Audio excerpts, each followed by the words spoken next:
it up. And to increase the permitted number of cats on site from the current Okay, limit, which here's is our main event. 150 to Furball 500. Farm, Properties in cat Section 9, sanctuary, Walcott Township in the Ag Zoning asking District. for a spay neuter If there clinic. aren't any questions right away, we can go through a few photos of the site. We have a few outside and a few inside photos here. So.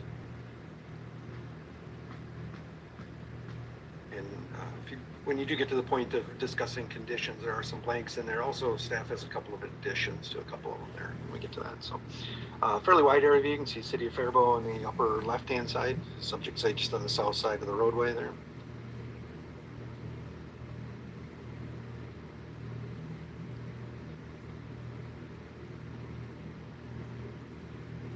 A little bit closer view of the site there.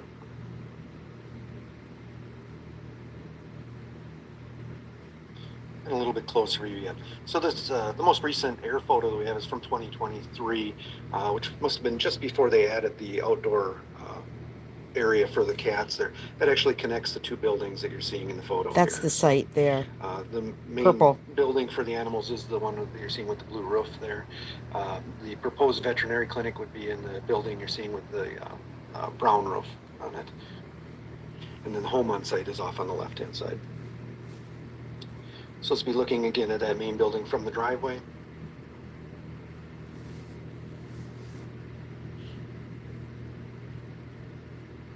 This would be over on the east side of the property.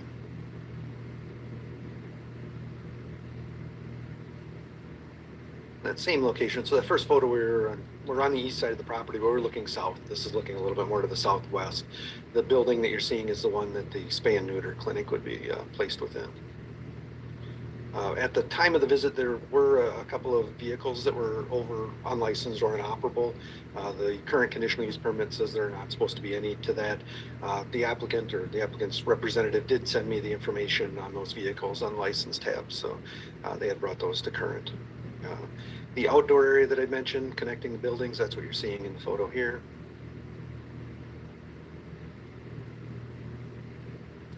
Same location, looking straight to the north, so you're seeing the roadway and the railroad bridge just in the distance there.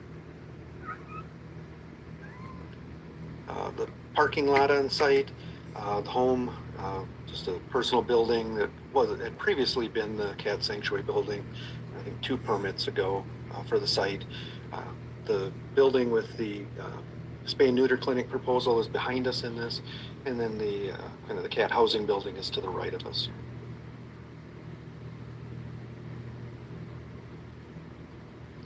Same location, again, looking at the main building.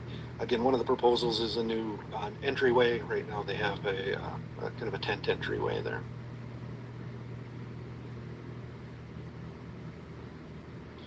Just kind of looking between the two buildings, again at the outdoor area there.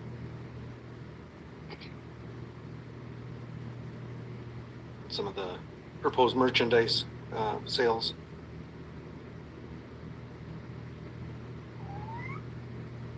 In the building where the spay and neuter clinic would be located within.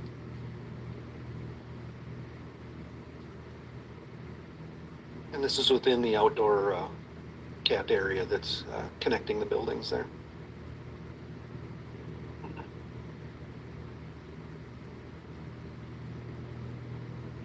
Another shot kind of in that general area there.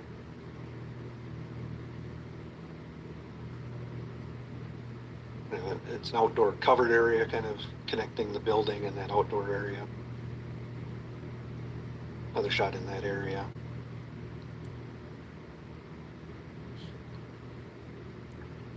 And inside the main building itself.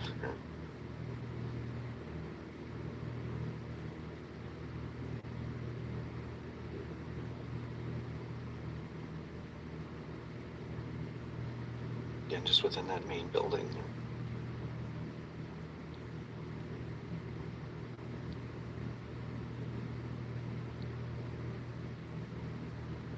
And along the roadway, we're looking to the west from the driveway.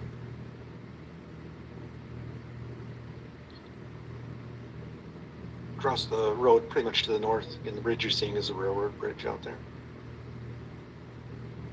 And to the east from that same location.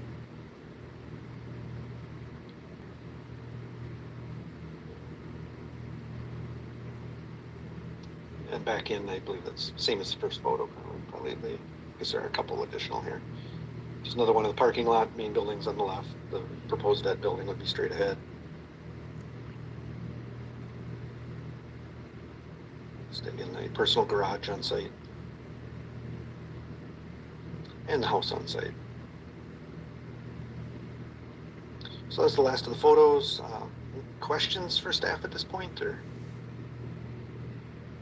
The house unoccupied, or is it? So that'd be a good question for the applicant. They had been operating as a short-term rental, which isn't allowed under our ordinance at all. They had come forward with an amendment to change that. You may remember that from that was last spring sometime. That amendment was, the discussion of that was then taken up by, of course, the Planning Commission and the County Board, and has moved forward on its own with some ideas for addressing the short-term rentals. Currently, they're still not allowed, but that amendment is at least kind of laid out and is proposed at least to come forward hopefully later this year or during the winter time at least, is kind of the plan that the board has indicated with that. So there is a condition actually addressing that within there, just saying it's not allowed a short-term rental unless it's permitted separately. So right now, again, that would not be allowed. Trent, I got a question. I see you've highlighted in there the dust control along roadways. Yeah, so with that long kind of list of conditions, based on the current conditional uses, most of those, some though have been altered to adjust what's being proposed and some of the concerns raised. There were dust control concerns raised. On other conditional use permits, we've dealt with that in a number of different ways. So there's not kind of a clear direction to give you on that. If you feel it's a concern and want to address that, we can certainly work with figuring something out with that. Most of the time, I'll show you the conditions that concerns. Come up There's a lot of times from gravel mining is where it comes up. There, a lot of times there's been dust control required, sometimes just in front of homes to the nearest paved road, sometimes along whole sections of roadway, sometimes requirements have said you required to pave the roadway. So there's been kind of a number of different ways. these are all their conditions I guess an additional one from the that's been on a commission. few different sites is they have to water the roadway regularly. A lot of that ends up having to involve with the township and coordinating some activity. So if you did decide to go with some condition thing with dust control, it needs discussion. So. Yeah. Okay. And as far as the vet clinic, you know, with one of the conditions on the vet clinic, they are just going to be spay and neuter only for that vet clinic. I mean, they can't branch out. That is the way it's proposed and listed within the conditions that way, yes.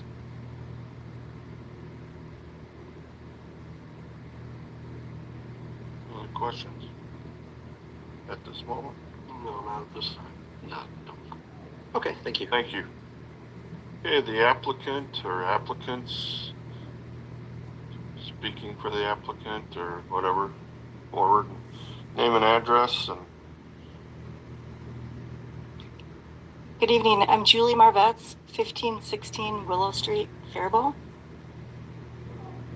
And good evening. I'm Crystal Gilson. My address is 4237 58th Street South in Fargo, North Dakota. My affiliation with the Furball Farm is that I'm a volunteer, and I also sit on the board. Good evening. I'm Brett Johnson. Address is 19069 Inman Trail in Lakeville.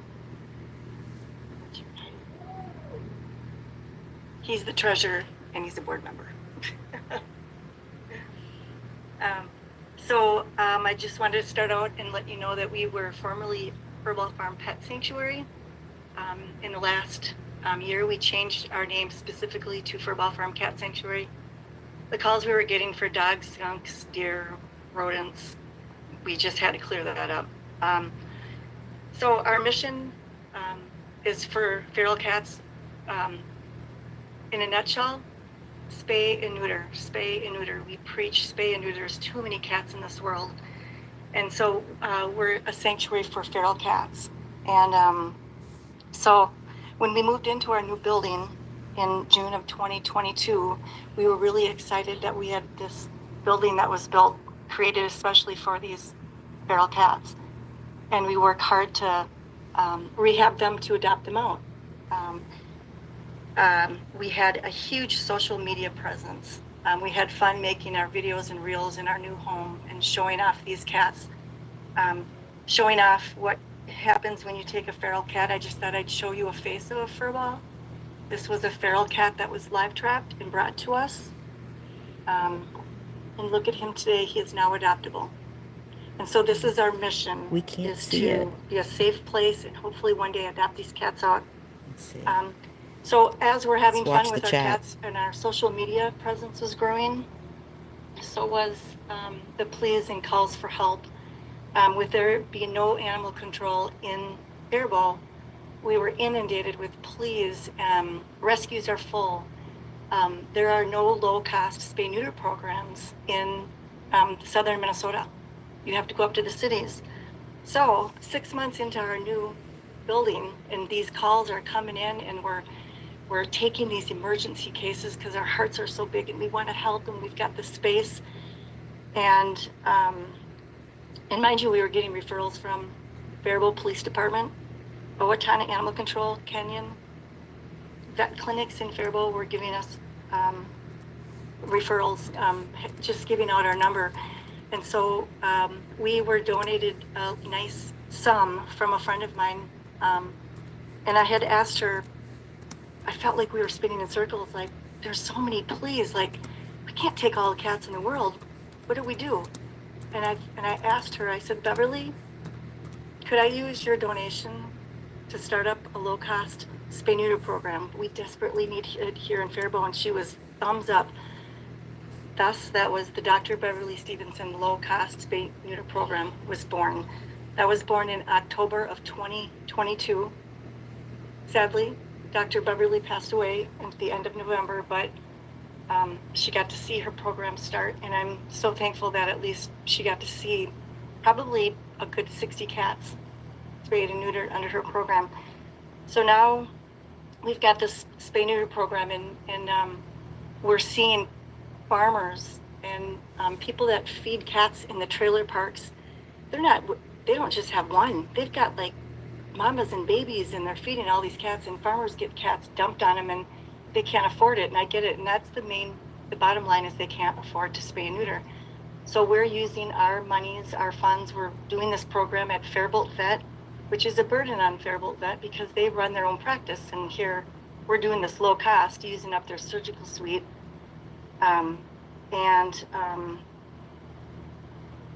So we're spinning in circles, and we're doing as best we can, but the numbers are still there. We're getting calls. We took in 55 cats, 55 from Walcott County, our township here. Medford, 45.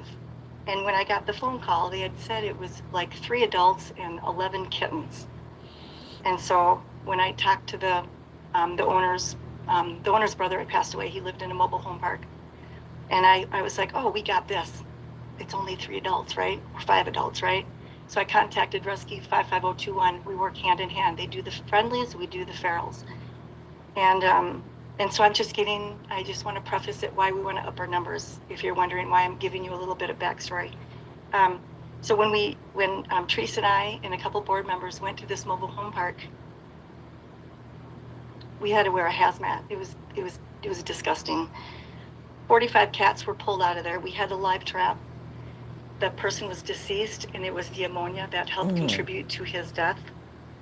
So we split them up pretty much. Rescue 55021 took all the kittens and the pregnant ones, and we took all the skittish adult feral cats. I think we ended up with 23 of them. But what really sunk in is that poor man probably lived in a mobile home park feeding cats, right? Had compassion, wintertime, brought him in, they reproduced. He's too embarrassed. He can't afford to spay and neuter. I had such sympathy for his family. I had compassion, and it started an awakening in all of us going, how can we get this to stop? We can't be the end all be all. We want to be a part of spaying and neutering. We don't want all the cats. I wish I could retire and not have to be in charge of this. I started this, it'll be 8 years ago. And do you know that for 7.5 years, I never once was compensated. I did this because I love the cats. I want to make a difference. I want to stop getting these calls with cats. The most recent case that we took, 9 strays, not my cats, in Faribault, 2 were pregnant.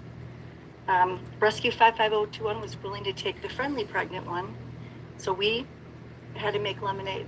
We put the pregnant one in our ISO room. She had babies. They will be 6 weeks next week. We're going to adopt them out. It's endless. It's depressing. It's 12-hour days. It's endless. So the numbers fluctuate. They do. We are double of what we are allowed. And we are transparent. We are live streamed. You can hop onto Twitch 24/7. We do videos. We do live streams. We do reels, lives all day long. We're not hiding our numbers. We're trying to educate the public. Don't let your backyard look like this. Spay and neuter. We are so successful. We are so blessed with the donations to be able to help the city of Faribault. We could go in there and help the mobile home parks, but we're tied by this number because of we're bound by a number, and it's hard to justify. It's hard to say no. I hope you understand. We want to stop this. We want to stop this. I'm just going to show you one more cat. This is a cat that was live trapped too late. We had to put him to sleep. He was too far gone. I don't want this to happen anymore. And some people can say, I don't like cats. Well, you should love us because we want to spay and neuter Rice County. We want to go further than Rice County. So the common reason is they can't afford spays and neuters. With our immense public social media and the revenue that we get, I would like to have, instead of us driving to Faribault Vet with the cats, driving back, driving to Faribault Vet to pick up those cats, driving back. Half the time, the people that bring their cats there have to come to our farm to pick them up. That's a lot of driving. And I thought, why don't we, Dr. Mills, who is our hired overseeing veterinarian, she wanted to have it on the site. And at first I was against it. I don't want it there. And now I'm there. All the driving, it could be a benefit for our on-site veterinarian to take care of our sanctuary cats. Right now, when a cat is sick, we got to trap the cat, drive on the road, drive to Faribault Vet, come back. They squeeze our cat in. And then when it's done, we have to drive back to Faribault Vet, pick up that cat, and drive back. It's a lot of driving. It only makes sense to put a clinic right adjacent to our building. Our thoughts are now low cost, no cost. I propose it's free for farmers because we know that we get dumped cats all the time. The good thing about the dumped cats, if we're going to look at the bright side, when people dump a cat on our property, generally they're skittish and scared and they know humans and they meow. We're like, that's a friendly cat right there. That's not our cat. We will catch that cat. We spay and neuter it. We have such success rate with adopting those cats out. And I'll tell you, to this date, we have spayed and neutered 1,316 cats through the Dr. Beverly Stevenson program. And that is only 2 days a week or 1 day a week. And we can only do 10 to 15 at a time. Dr. Mills is having a family crisis right now, so she comes back once a month from Ohio. Now, the Faribault Vet is now doing spays and neuters, but they can only do 8 1 week, 6 the next, 8 1 week. And that just, to me, it was God saying, it is time to amend it. It's time to amend your conditional use permit. It's just time. And we're here to help Faribault. We're here to help the population. There's no animal control in Faribault. Okay, it's us, I guess. I'm okay with that. 'Cause I Comments care still about the coming cats, you know? And we're so blessed with donations. I get goosebumps. I want to cry at the amount of support that we have because people follow us and they know our heart. We're in this for the cats. I want to retire. I don't want to have 500 cats. Are you kidding me? Absolutely not. But I know for now, we're going to play catch up. We need to spay and neuter. We need to get those farmers to bring their 10 cats at a time. Right now, I'm sorry, I only get 8 spots. You can only bring it, and one of the veterinarians can only do neuters. So our hands are really tied right now. If we do a low-cost spay neuter program, I like to start small. I'd like it to be 1 day a week. We have to get our iron. We have to get the wrinkles out 1 day a week. Dr. Mills can kick Oh out my 30 goodness. spays and Let me neuters see in a if I day. can do this. Okay, I have 3 veterinarians that are excited to join our team, and one of them, she designed the animal emergency hospital in Oakdale, and she came 2 weeks ago and was completely floored by how clean our facility is, how well run we are, how healthy the cats are. And she said she's 150% percent in, and she gave me permission to say her name, Dr. Karen Reinhout. We have veterinarians, we have vet techs that want to join. So it's not like we want to have a ton of cats coming in. It's going to be like, sorry guys, but there's people in Rice County that have 30 to 50 cats in their house, and we know about it, but we can't take them in. What we'd like to do is, you know, Dr. Mills says, hey, let's go get 30. We'll help you. We'll go there. We'll bring in 30. We're not going to be a low-cost program. We're going to vet these people, but it's not like people that, oh, I got this cute little Persian kitten. Hey, let's go to Furball and get a cheap spay or neuter. No, that's not our plan. Our plan is to stop the cycle outside. We all know the mobile home parks have feeders, and we know that they don't have money to spay and neuter. That's where we want to help the city of Faribault. We want to help farmers. We want to stop the numbers of cats. And before I let the others talk, I just want to say that in 2023, we had 367 adoptions. This year to date, 247 adoptions, and we're a feral cat sanctuary. That's not our mission. And so we're taking in cats that rescues can't, and we're moving them out. I know the word hoarder has been used. We are not hoarders, and we are a team of professionals. We've got physicians, veterinarians, vet techs. We've got professional people that think that, no, we got to stop this. We want no more suffering. One more thing I want to say, if you approve us to put this clinic on, I can personally guarantee you in 2 years, our sanctuary numbers are going to go down. I want to retire. I want to be in Florida. Okay, I'm sorry. And the pleas are going to go down. We're going to help out rescues. Rescues will be able to use our facility because rescues, they're struggling to pay their vet bills also, you know. So we're going to help the rescues that take in the friendly and the owner surrenders and the dumped.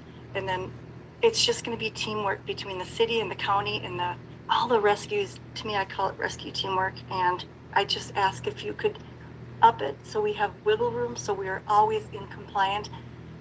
It's going to make the county better. It's going to make us feel better. It's going to just make it better for cats. And I love cats, but I don't like this many cats. So, okay, that's all I had to say. So there are 20 conditions. And what we thought we could do is break them up. Brett and I could provide some more information about some of those conditions, if that's agreeable to you. We can move through some of them. There's a few we have some questions on, a few we want to provide some more explanation around. And then there are several that we're absolutely okay with and agree to. Does that sound like an agreeable plan, or do you have some questions right now for us? It looks like we have to go through them. We don't, there's a few that we can get in depth on, but yeah, we can go number by number quick. And I actually grouped them, like for me, I was going to discuss 3 through 12, and I actually put them into 3 groups because I think some of them are related. Okay. Okay. So I started with 3 because we absolutely agreed, number 1 and 2. Number 3, the first sentence, Julie mentioned that we would like to up that number to 500 domestic cats. Now, she used the word wiggle room. There will not be, we're not going to house 500 cats. This allows us to move cats through the system. As she mentioned, we get cats 20, 30, 40 at a time that need to be spayed and neutered. TNR, trap, neuter, release, or relocate. The vets help make that decision about whether they can be released back to where they came from. If the Or vets say return. no, they need to be relocated, they come to us. So that's why we need that wiggle room. They don't necessarily stay there. We try to adopt them out as quickly as possible. We also use fosters. The numbers that I believe, that we include, the 150 and then doubling that, it does include foster care. We have a lot of fosters that help us. So you're not looking at necessarily 500 cats sitting in this sanctuary at one time. But if Trent comes to the sanctuary and sees, that there are some extra cats there, they could be moved out within a day or two. So we are working with other rescues, et cetera. We're trying to move these cats through the system. So is that helpful? Yep. Okay, great. The second sentence of number 3 says that we are only allowed up to 6 domestic pets for the homeowner. We're on a farm. We have farm cats. We would like to say no more than 10 of these farm cats. These cats came with the farm. It's been there for a while. These cats, spayed and neutered. They are going to die and have an next adventure in the sky somewhere. We have no intention of increasing the outside cat population, but we would like to be in compliance and make sure that those cats are covered. They are farm cats, for lack of a better phrase. They are working cats. They deliver us, the staff, the team, rodents almost daily from other areas of the farm.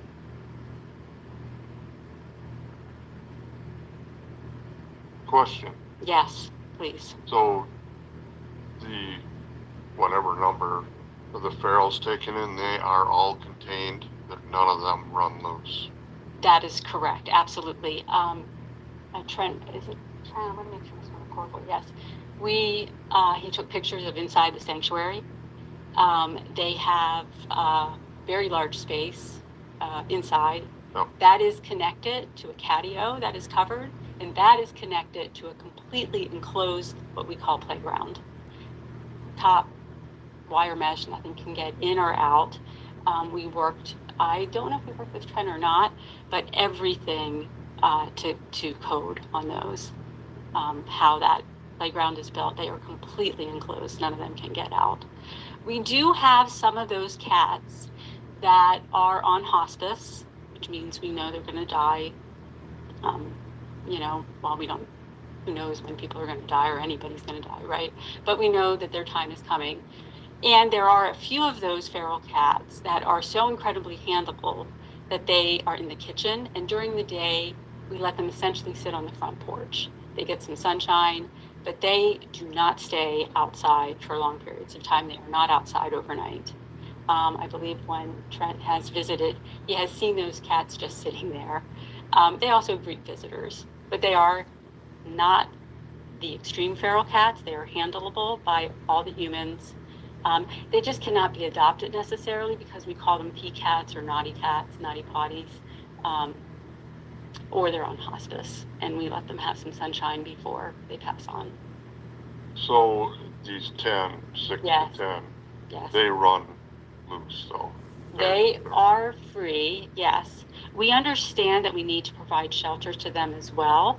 So there is not a picture from Trent that shows the room adjacent to where the other feral cats are.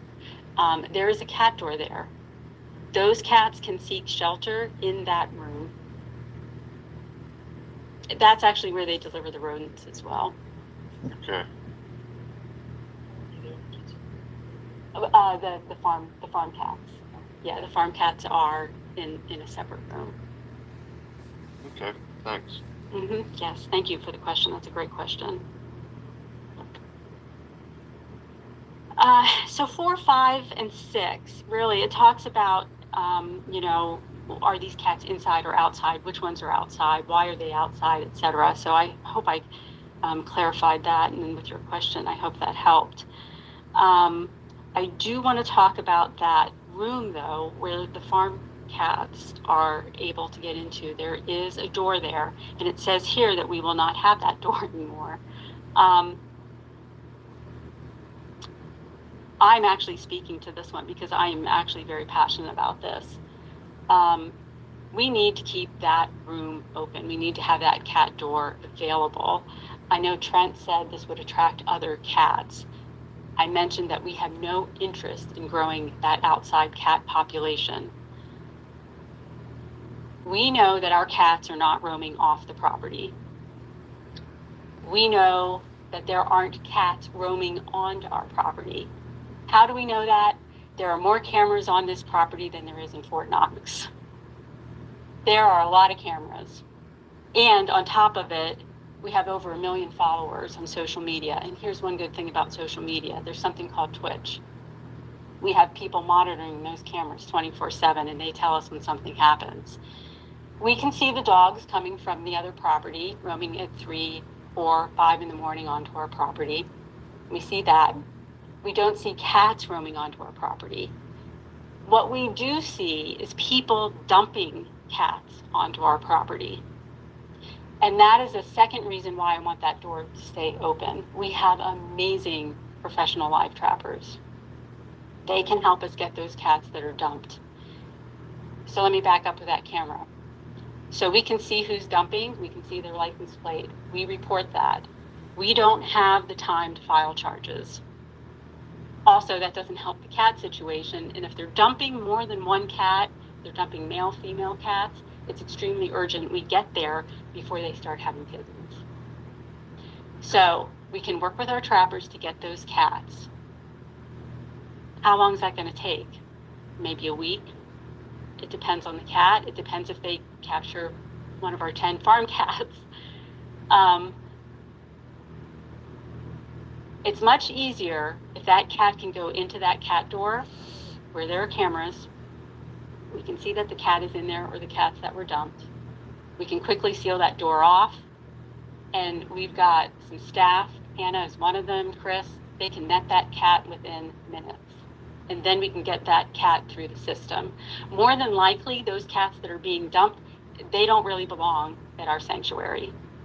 There are probably people that we have said no to who said, you've got to take our cats.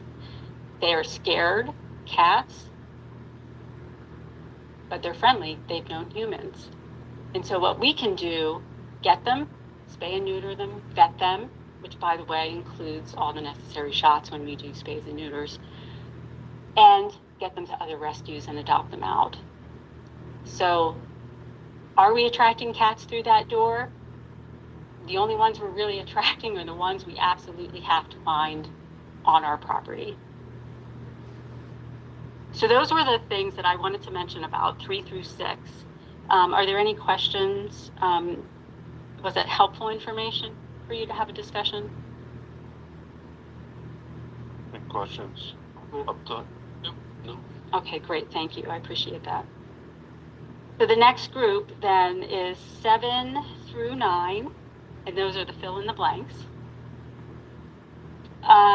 Visitors to the facility shall be limited to that permitted within the existing parking lot and shall only be between the hours of, right now we have 1 to 5, and it's 7 days a week. We would like to include from time to time extended hours, like on holidays, 6:30 to 8:30. So why are we 1 to 5, 7 days a week? We're there. We're absolutely there. Let's bring the public in. The public can help socialize these cats, and they do. That is why we're able to adopt as many cats as we can. The other reason we want the public to come in, 1 to 5, and then these extended hours as well, is so that a variety of people can come in and become adopters.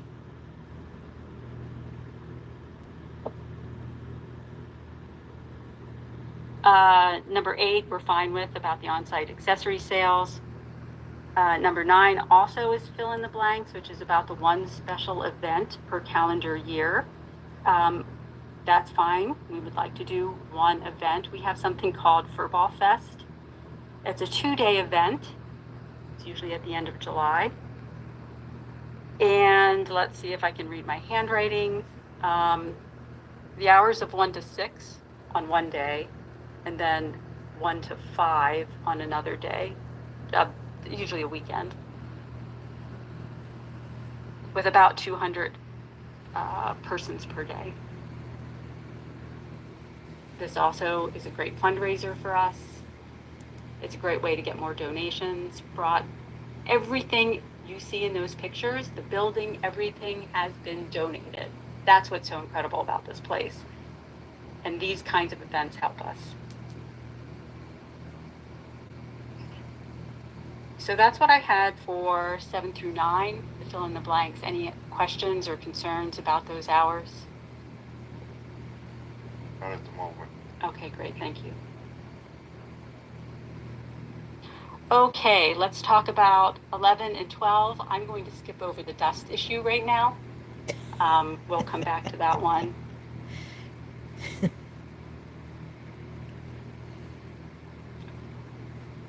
So I believe, I'm sorry, number 10 and 12, forgive me. Yes, the applicant shall create, submit to Rice County a site decommission and closure plan. We have part of that already in our bylaws. You don't start something like this without having some kind of a closure plan or some kind of plan to allow for a catastrophic event. We just haven't submitted it. We haven't been asked to submit it to anybody, but we can, and we can get that written up and sent to you.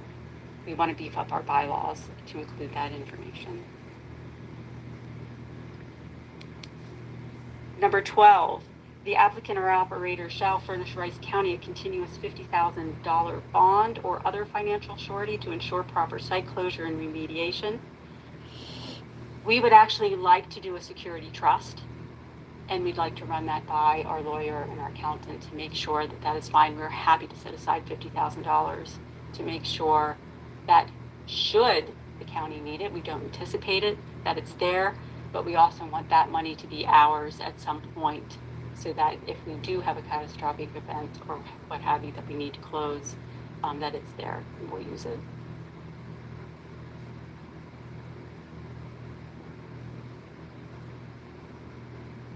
I plan to turn it over here to Brett Johnson for number 11 and to continue through the rest of them. But did you have any more questions or concerns about anything that I've mentioned so far?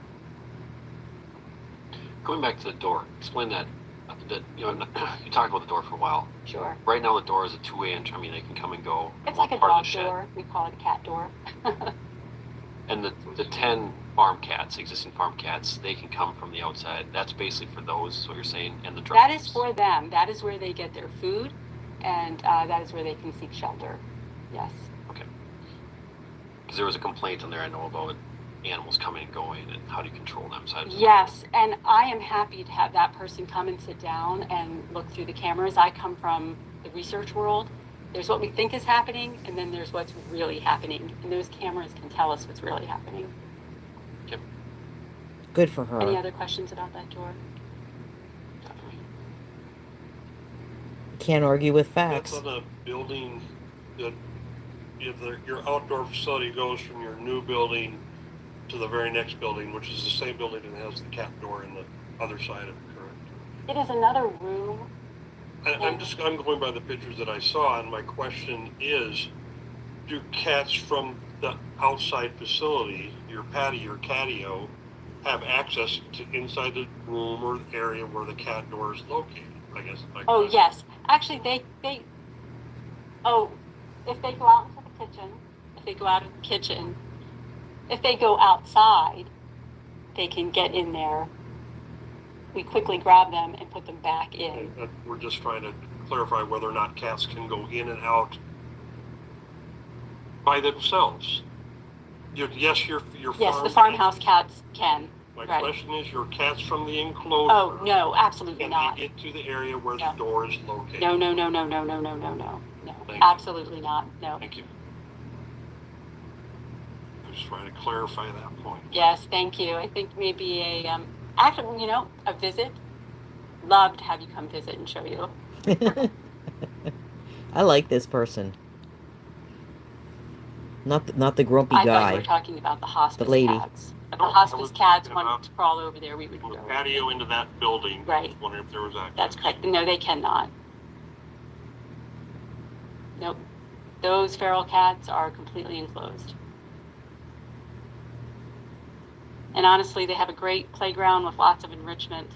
They're really not interested. Any other questions before I hand it over to Brad? Nope. Well, you'll know where to find me. I'll be right here.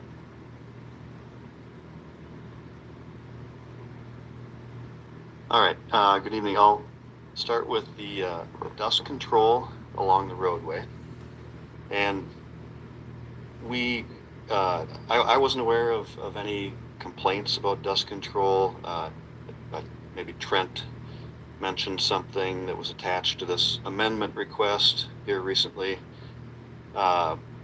We don't anticipate a lot of additional traffic with the spay and neuter clinic, maybe 3 to 5 extra vehicles per day. So I don't see that increasing really. And the clinic will have limited hours as well. We're not going to be a 24-hour facility. So yeah, we're open to discussing options if there's strong feelings that dust is a problem there. But I can comment on that. Well, there's one of the letters with dust control. The guy that grades your roads also grades our roads. And last night he said there is a lot of traffic and the roads are horrid because of the traffic, yours. So that's just a comment I got from him. So I think we do need to look at some dust control for Okay. sure on that. okay, yeah, if there's strong evidence of that, like I said, we are willing to look at options there. Okay. So number 13, indoor facilities having adequate heating, ventilation, and so on. We do feel our current facilities meet those requirements. So we're fine with that provision or condition. Number 14, facilities shall be inspected at least once a year. I won't read the whole thing. We're fine with that condition as well. We currently do have it inspected. Inspections, actually, we're inspected twice a year. Yep. So I think we're well covered there, and we've gotten glowing reviews as Julie mentioned. Number 15, proof of a proper animal waste disposal system shall be submitted annually, and we are fine with that. We've been complying with this all along. We just submitted the most recent one in July, and so we have no problem with that as written. Number 16, the septic system shall be shown to be in compliance with the existing and proposed use. I'm going to be I do project management role as well on some of the construction projects here at Furball Farm, and so I did reach out to the septic system contractor they used previously and talked about our plans going forward for a spay neuter clinic, additional bathroom, and he indicated that we most likely will need a new septic system there, which we are fine doing. Number 17, all buildings used shall meet building code for intended use. And yeah, we're totally comfortable with that. I worked in project management for years and understand the importance of following codes. Number 18, all vehicles and equipment. I think this was touched on by Trent already. We had some that were out of compliance there as far as license tabs, and those were brought up to date.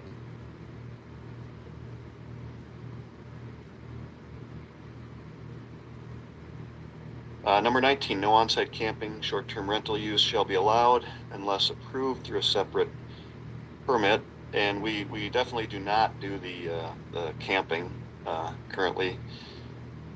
As mentioned, we've got the farmhouse, and in full transparency, we have been using that. We, as Trent again mentioned, we brought forward, I think it was last fall initially, we initiated the amendment for the county to allow for short-term rentals. I think Julie and her husband paid $800 or something to get that started. So it does, some of the revenue we get off of that benefits us to allow us to do what we're doing. So hopefully we can work something out with a separate permit or something until we have that the full approval for it or modification to the existing ordinances. Yeah, and I guess in summary, we, as Julie mentioned, it's kind of a social media phenomenon here, this Furball Farm Cat Sanctuary. And Julie and others in the staff, they do a really good job with the live streams and have attracted a lot of followers, interest in what we're doing, compassion. Because we have so many followers, we are getting advertising revenue now, and that allows us to do what we're doing, and it's an opportunity really to allow us to do the spay neuter clinic and help out the community with something that it doesn't currently have to tackle the stray cat population issue, and kind of a tax on resources, I think. So yeah, I see it as an opportunity for the Rice County Planning Commission to hopefully, or whoever if it has to advance to the board or something, that take advantage of the opportunity here. So thank you all. Well, any questions for me immediately? If not, I'm good. Okay, thank you. okay. Yep. Matt, I was wondering if you could just pronounce your last name for us. Purfist. Okay. Per was attracting a lot of people's attention. Oh, sure. All right, only one R, not two R's.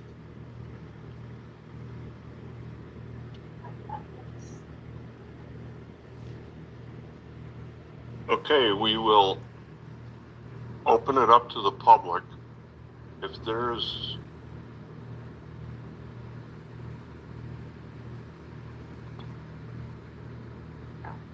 Okay, so before you open it to public comment, what we would like to do is do everyone in the room first that has public comment, and then I have people online that want to speak, have their hands raised, and I will go through them one by one after everyone has spoke here in person, and then at the end, maybe do last wrap up in case somebody decided they wanted to speak at the end, if that will work.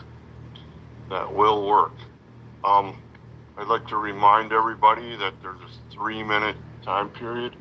Please be no comments, derogatory, anything. If there's somebody speaking for or against, please, no vocal outbursts from the audience, basically. This is what we're waiting for. If there's like 30 of you that are going to say this exact same thing, please keep it to 1 or 2, please. So, any comment, come forward, name and address. Linda Devine, 4667 250th Street East, Faribault. I'm a long time Walcott resident. I own acreage out there. Over the years, I have had a number of feral, half-dead, disease, starving cats either show up at my place, be dumped at my place. I absorbed them, I paid for them myself, I found them home. Eventually, no one wants to talk to you anymore. You've gotten a home for every cat you possibly can. In like 2017, I believe it was, there was yet another cat. I was calling around to local rescues just to see if anybody was missing this cat. I've done Julie, that. at that time, I'd never met her, she said, well, you can use, I said, I'll take the cat, I'll find it a home. She said I could use her name at the local vet because it's very expensive to spay and neuter these cats on your own. Since then, I started volunteering there. I myself have, in compliance, I'm happy to find out tonight, I have 6 cats. Both girls from the neighborhood. And I can't absorb any more cats. I told my boyfriend I don't want to be a crazy cat lady. He said, "Hun, you're rounding the last bend." So I've been volunteering there regularly. I have helped it with Julie and Furball Farms, helped trap numerous cats. I've gone to the neighbor farms, and I've also, asked them, "Do you want your cat spayed or neutered?" They said yes. So we work in a team. I am a neighbor. I am like 3 streets over. As for the dust control, I live 3 streets over. Quite frankly, a lot of those roads in Walcott are pretty rough. I've had part of mine washed out for weeks now. Not saying anything, I know those guys do a good job, and it's a lot of work. So, I guess the dust control is here nor there. But I just want to say they have done a invaluable service for the community. I don't understand why they don't They pave the also roads. provide That's kind of weird. volunteering for people with disabilities, and a number of our area residents are able to go over there, volunteer, feel like they're part of the community and contributing. And they also help out local corrections. They provide community service hours. So for they are totally independent. They're not getting any money from the county or the state or anybody else. They're doing a phenomenal job. And the spaying and neutering clinic will only help out. One last thing, I was part of the 9 cats and the 2 pregnant kittens. This was a Facebook post. I foolishly answered it. If this was right downtown Faribault, right behind, which is now Circle K. These cats keep breeding. There was a guy feeding it. He had good intentions. He had no money. These cats keep breeding and breeding and breeding. They become a nuisance. They can also become a danger with disease. And one of the cats. Sorry, that's 3 minutes. 3 minutes? Yes. Well, I just get going, but thank you. Yeah. Thank you. Thank you.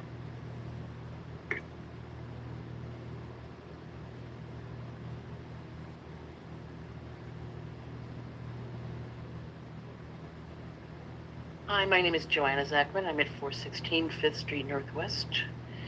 I've been a resident of Faribault since May of 2021. I've visited the Furball Sanctuary about 14 times since then. And I've just looked at the conditions. The conditions I think are great. As far as the use of space, as far as the volunteers that show up, I think they have 50 plus volunteers, and if you look at the amount of cats that they're caring for, it's over 10%. So that's really good. The use of space for the spay neuter clinic, I think makes sense because I think it can be managed. The actual cost of a spay neuter in Minneapolis or in Minnesota, we just checked about an hour ago, is about $250 to $300. That's just for the spay neuter. So can you see why people can't afford to do that? Mm-hmm. If you have 6 kittens and you have to spay neuter them, I can see why it gets out of control as fast as it does. So the fact that they were willing to do this And other they're willing barriers to too, like manage it, and they're willing transportation. to have staff to oversee it is, I think, a good thing. The other thing I wanted to just say, I think Furball Farm is managing 2 agendas. They're managing growth, and they're also managing the integrity of the growth. And I think they're balancing it. And I think it's in keeping with the history and integrity of the area, as well as being willing to manage change. And I've noticed this about the Faribault Farm. If you visit there, it's an occasion for a lot of people. People come there and they bring their families, their children. They interact. Then the people go to places like the Depot, or they go and just hang out in downtown Faribault, which is great. So you're bringing revenue into other places. They're discovering Faribault. So it's become a really good destination place. I myself go to the Depot and have dirty martinis afterwards. I can attest to that. Okay, so I guess that's what I'm saying, and I want to comment on the dust situation. I literally live about 4 blocks away from here. I am on ladders constantly cleaning the dust off of my overhead fans. Because, and dust is, and those are paved roads. So dust is dust. I guess that's all I have to say. Thank you.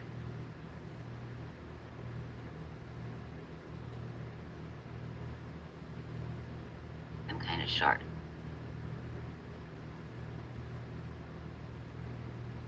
Good evening, I'm Wendy Eckert. I live at 415 Division Street West here in Faribault. I am a past volunteer at Furball Farm. I also had and cared for a feral male orange tabby, which when he became sick, I could not find any help. Faribault community officers said that they do nothing to help the feral cat population and problem. That's everywhere. What's the reason? They get too many calls. So fact, we know that there's a feral cat problem in Faribault. There's a feral cat problem everywhere. By the way, just so you know, I did reach out to Furball Farm, and they were at capacity. It is estimated that 300,000 to 1 million feral cats in the Twin Cities. I was unable to find anyone who knows how many feral cats live in Faribault. Feral cats are a significant unwanted effect on the environment because they have a capacity to kill wildlife. They live in colonies and have high birth rates. There's a need for food, and it causes a nuisance. So they're in dumpsters, they're in your garbage. They are not vaccinated, so they can be diseased with rabies, feline leukemia, toxoplasmosis, FIV, cat scratch disease. What is cat scratch disease? This is a bacterial infection transmission to humans through a scratch or a bite from an infected cat, and FIP. Rabies is a community health hazard to all the citizens of Faribault. Cats are protected by Minnesota state law. You cannot shoot them or poison them. I'm sorry, I'm nervous. Furball Farm and its mission has put Faribault on the map. Furball's awareness has been increased by many local news stations. NPR, CBS News, Fox News, ChristianForum.com, Eyewitness News, and lastly, SouthernMinnesota.com. Furball's Facebook base is known worldwide. Many other countries, as well as many people in the United States, people plan special trips and vacations just to visit Furball Farm. 30 vets offices that I called within the last couple of weeks know and support Furball Farm. Now, Furball Farm specifically. It is a 501(c) nonprofit. They provide a solution that is extremely humane, and this is how. 1, feral cats. They live in a clean, cage-free environment. 2, spay, neuter, and provide needed health care. 3, some cats are found to be friendly and are adopted. That makes room for more feral cats. That's 3 minutes, sorry. Oh, let her finish. Yeah. Yeah. I don't like grumpy guy. I'm going on record.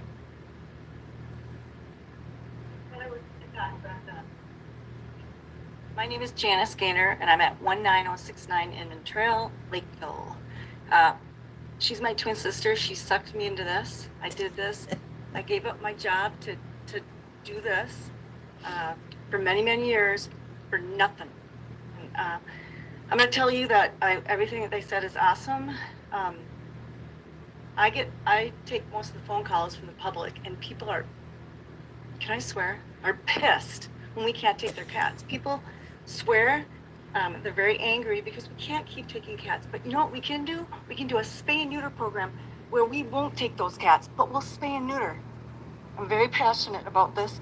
We need this program, you guys. If you could step in our shoes and take the phone calls. Yesterday I had 2 phone calls. One was 25 plus with many pregnant mamas in litters, and they can't afford to spay and neuter, so it keeps happening. One, we get referrals from Steele County and Owatonna, the same thing. I don't know, but I keep getting phone calls from, they're being referred from Owatonna Animal Control, and some people say Steele County. I don't know if they're the same thing. I'm from Lakeville. All I know is people need help, and they can't afford to spay and neuter their cats, and we can't keep taking them. I'm tired. We're tired. So I beg you guys to please let us have a spay and neuter program. We can at least start stopping the overpopulation of stray cats so we don't have to keep taking them like I want to, because I freaking love cats. I wish they'd emphasize more the human cost too. I mean, they're talking a little bit about it, but My name's Dirk Dixon. I am at 1876 Bayard Avenue in St. Paul. I volunteer on Saturdays. I work a full-time job downtown St. Paul. 2 days off, Saturday, Sunday. I spend my Saturdays there. The reason I spend my Saturdays there is because I believe in what they're doing, and I see how they're doing it. The place itself is extremely clean. I can't imagine, before I got there, what they do every morning cleaning this place. And if you haven't been there, you really should go there and see how clean this place is. It's incredible. The door that they were mentioning for the outside, I go into that room and I would notice that there was other cats coming in because I'd see new cats.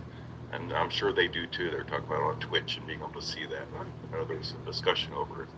Cats are all coming in there because that's available. And I don't see it. I see the same cats. And it's kind of a safe harbor for them, like in the wintertime, or they need food and stuff like that. So that's why that's needed. It's not to attract other cats. The dust, yeah, I wash my car every time I leave. It's a dusty road. I do see that it looks like the front of the houses are oiled or something because there's not a lot of dust there. Then I also see a lot of people that aren't going to furball farms flying down that road. If people go the speed limit, the dust really isn't that big of an issue. But you do see people that are flying down the road, and it's usually not during the visiting hours. So I don't know how much traffic's being caused by them that's hurting the road, but I do see it. It can be pretty busy, and not during those visiting hours. So that's really about all I had to say. Thank you. Thank you. yeah, the world is watching Faribault.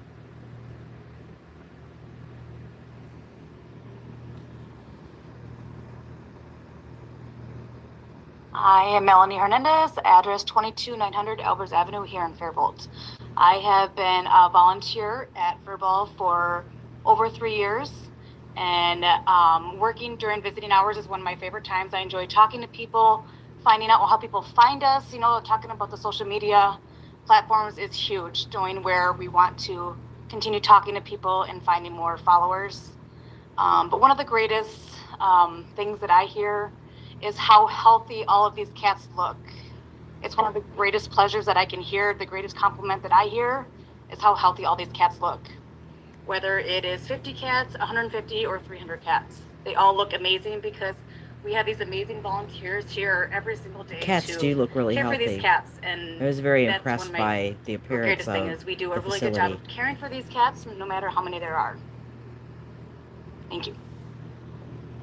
Thanks. You go back up here and comments for people. Next in the room.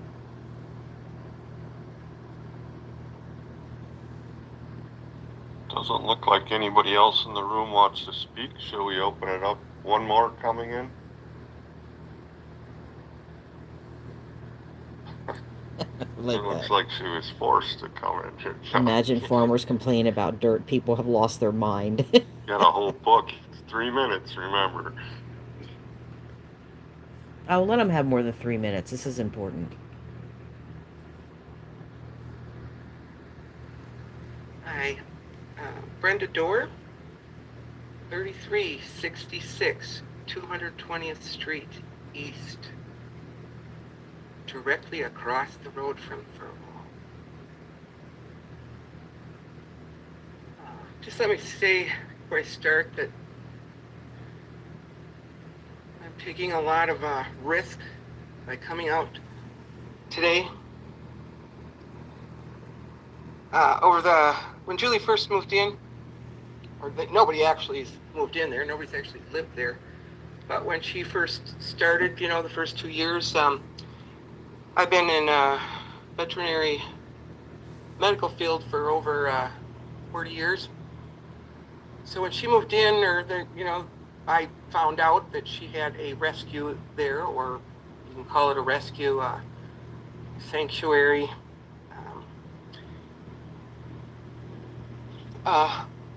Things were good. I was so happy to see another rescue. Like I said, I've been involved with these facilities for many, many years, and you can probably go to every board meeting across the state of Minnesota and hear these same things. I am all for spay neuter. I know there's a huge problem in the state of Minnesota and every other state in the country. And I believe in spay neuter. I think it's wonderful. And initially, on first meeting, Julie, like I said, she said, "Oh, come in, see what we got going." And she asked me to count the cats that I could see. And then the next thing she said was, "Oh, that's good," because I had to get, I'm going in for permitting or something. And I said, "Well, yeah, because I'm sure the state will be coming to visit too, you know." Because I've also worked in a teaching situation with veterinary technicians. I was a teacher for many years, and I know the whole process is with the board of state of Minnesota. And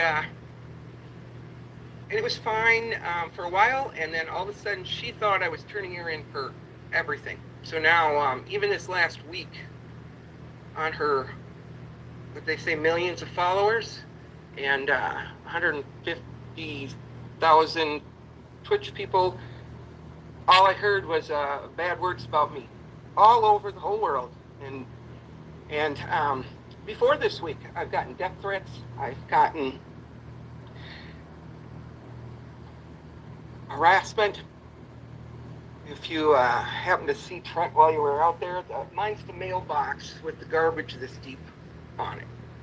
I've been in contact with the sheriff. I've been in contact with an attorney currently again, especially after this week of reports. You know, I'm supposed to be some puppy mill that lives across the street from them. Our families lived there for 60 years, and we're not a puppy mill. I'm not a breeder. For that, but I'm sorry. Oh my God! Yes. Could they just talk on something else? I mean, they've had thousands. I mean, I know. People. We have your letter here and your photos. Well, all of us got those. Did you get a chance to look at the videos? Where the biggest thing I want to say is, she came for 150. At that time, she had 350. You can see the photos. You can see the thing, and she currently has more than 500. If you saw the video, Janice, we're up to 500 plus. Yeah. So that's been, yeah, we saw it all in our packets. Thank you.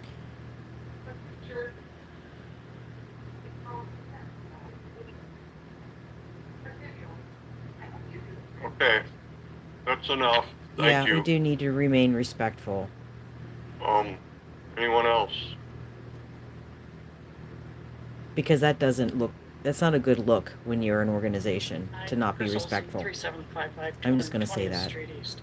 What I didn't hear about most of the people that talked for the farm or that work there, they don't live there.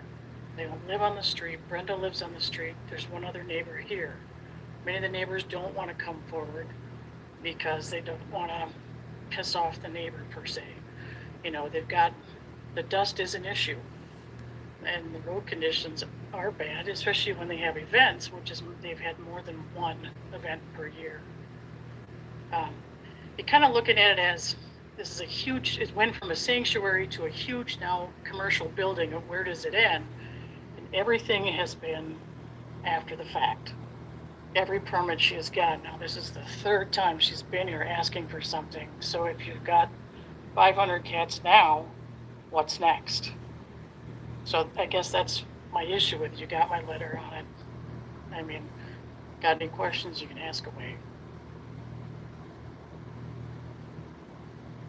I think we're good. Thank you. Appreciate it. Thank you.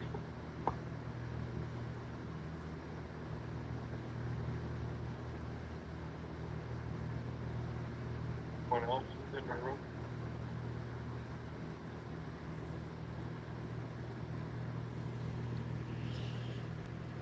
Well, and also, you can believe My in the name is mission of Candace something and Knudsen. still My disagree address with is some of the things they do. 3821 That's perfectly 220th okay. Street East. I'm a half mile east of Furball Farms. And considering the dust issue, I live next door to Straight River Farms, and they would have hundreds of people during strawberry season coming and picking strawberries. So, I mean, we have always had a dust issue out there. And then we had the sand pit down Cone Avenue. And so, I mean, passenger cars do not have as big a toll on the road as all these big dump trucks hauling gravel and sand or whatever they were hauling. We've got farm machinery going up and down the roads all the time. And as far as I'm concerned, I mean, I don't have any problem with furball and the traffic. I want to show And everyone this comment. I don't see roaming cats. I went to, and I talked to my neighbors. Where they act the with same about a with horse the strawberry rescue. patch. And I know one of the, Or a dog somebody rescue. wrote in that cats were peeing and pooping in there. And I said, is that true? And they said, we have never seen cats pooping and peeing in our yard. And they have a problem with sometimes deer doing that. And then we don't see, and I asked them, I said, how about roaming cats? Because they're right across the train track. They said that a gray cat has moved into one of their sheds, but they rarely see another cat on their property. And I don't see cats at my place. I know that another neighbor, two of their cats went down the road and they moved in. They built a home for them. They feed them every day. They're big and fat. And I think we have two neighbors who don't like them, but I talk to all the neighbors.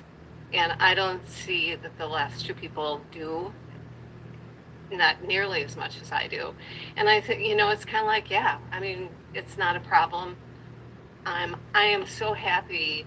I don't particularly like cats.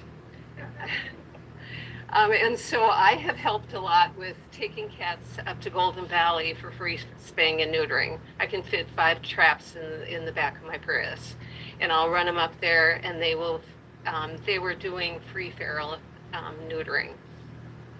And I just think that, and I mean, different people, I know another neighbor in Walcott came over and said, hey, I got these cats, can you take them? And they're like, oh, no, I mean, we can't. But he goes, well, what am I going to do with them? And they go, well, okay, I guess we will take them. And I just think that it's such a good service for our community.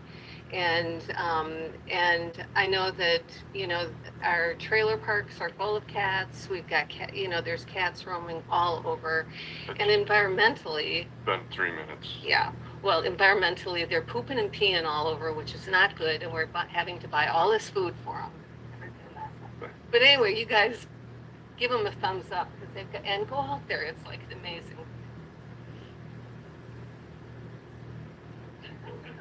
It's absolutely right, though. If you don't Anyone like else cats, here in the then room? it would behoove you to spay and neuter because you're going Okay, to curb the We population. will open it up to the Zoom.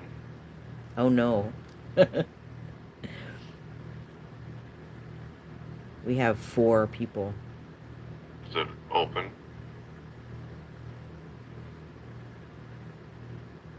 Yes, can you hear me? Yes, we can. Hi, my name is Tatiana. I live on Invergrove Heights, Minnesota, 8480 Asariak Avenue. Pardon my English, it's not my first language and I'm still learning, but I'm gonna try to be as clear as I can.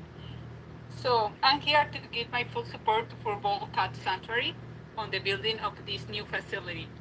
Over the 7 years of their existence, Julie, as a founder, along with Janice and Chris, have proved through actions their deep love for the cats, giving them a permanent home, food, and veterinary care. For the last 2 years, as a volunteer in there, I have seen firsthand how they don't hesitate to help in any ferals, barns, or stray cats, as many as possible. But also, they don't hesitate on educating people like me, who wants to do the right thing, but don't know how to do it. Allowing Furball to have this new facility will not only expand their good deeds for the cats, but will benefit the whole community. Please remember, Furball is doing what most of the people in the world is failing to do. So just give them a chance. Thank you. Thank you.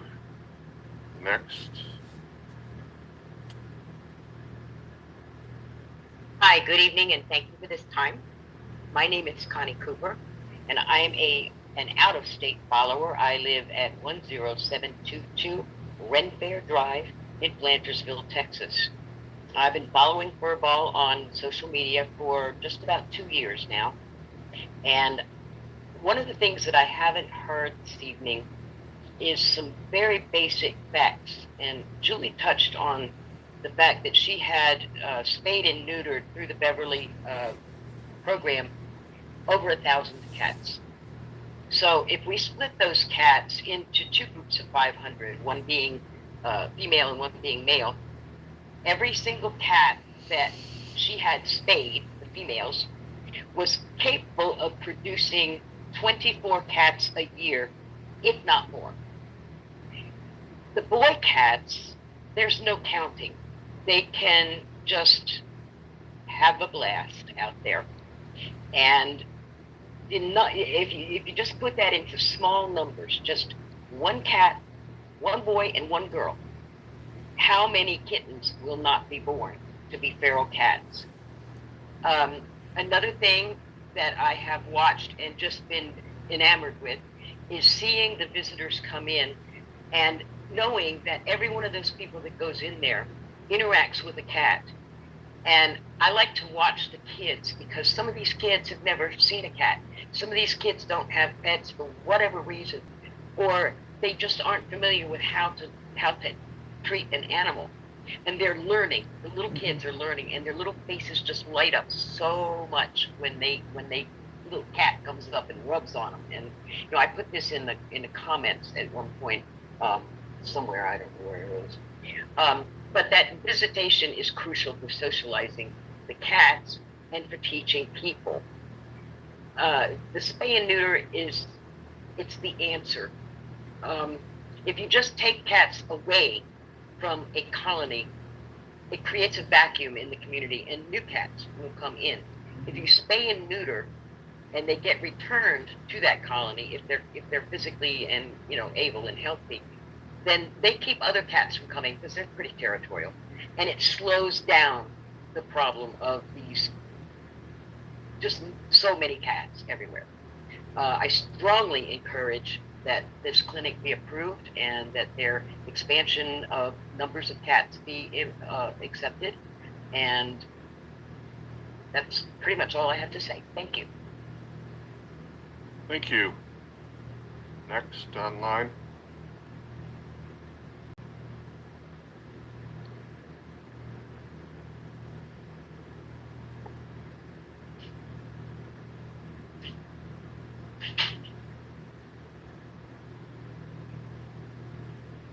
Are we?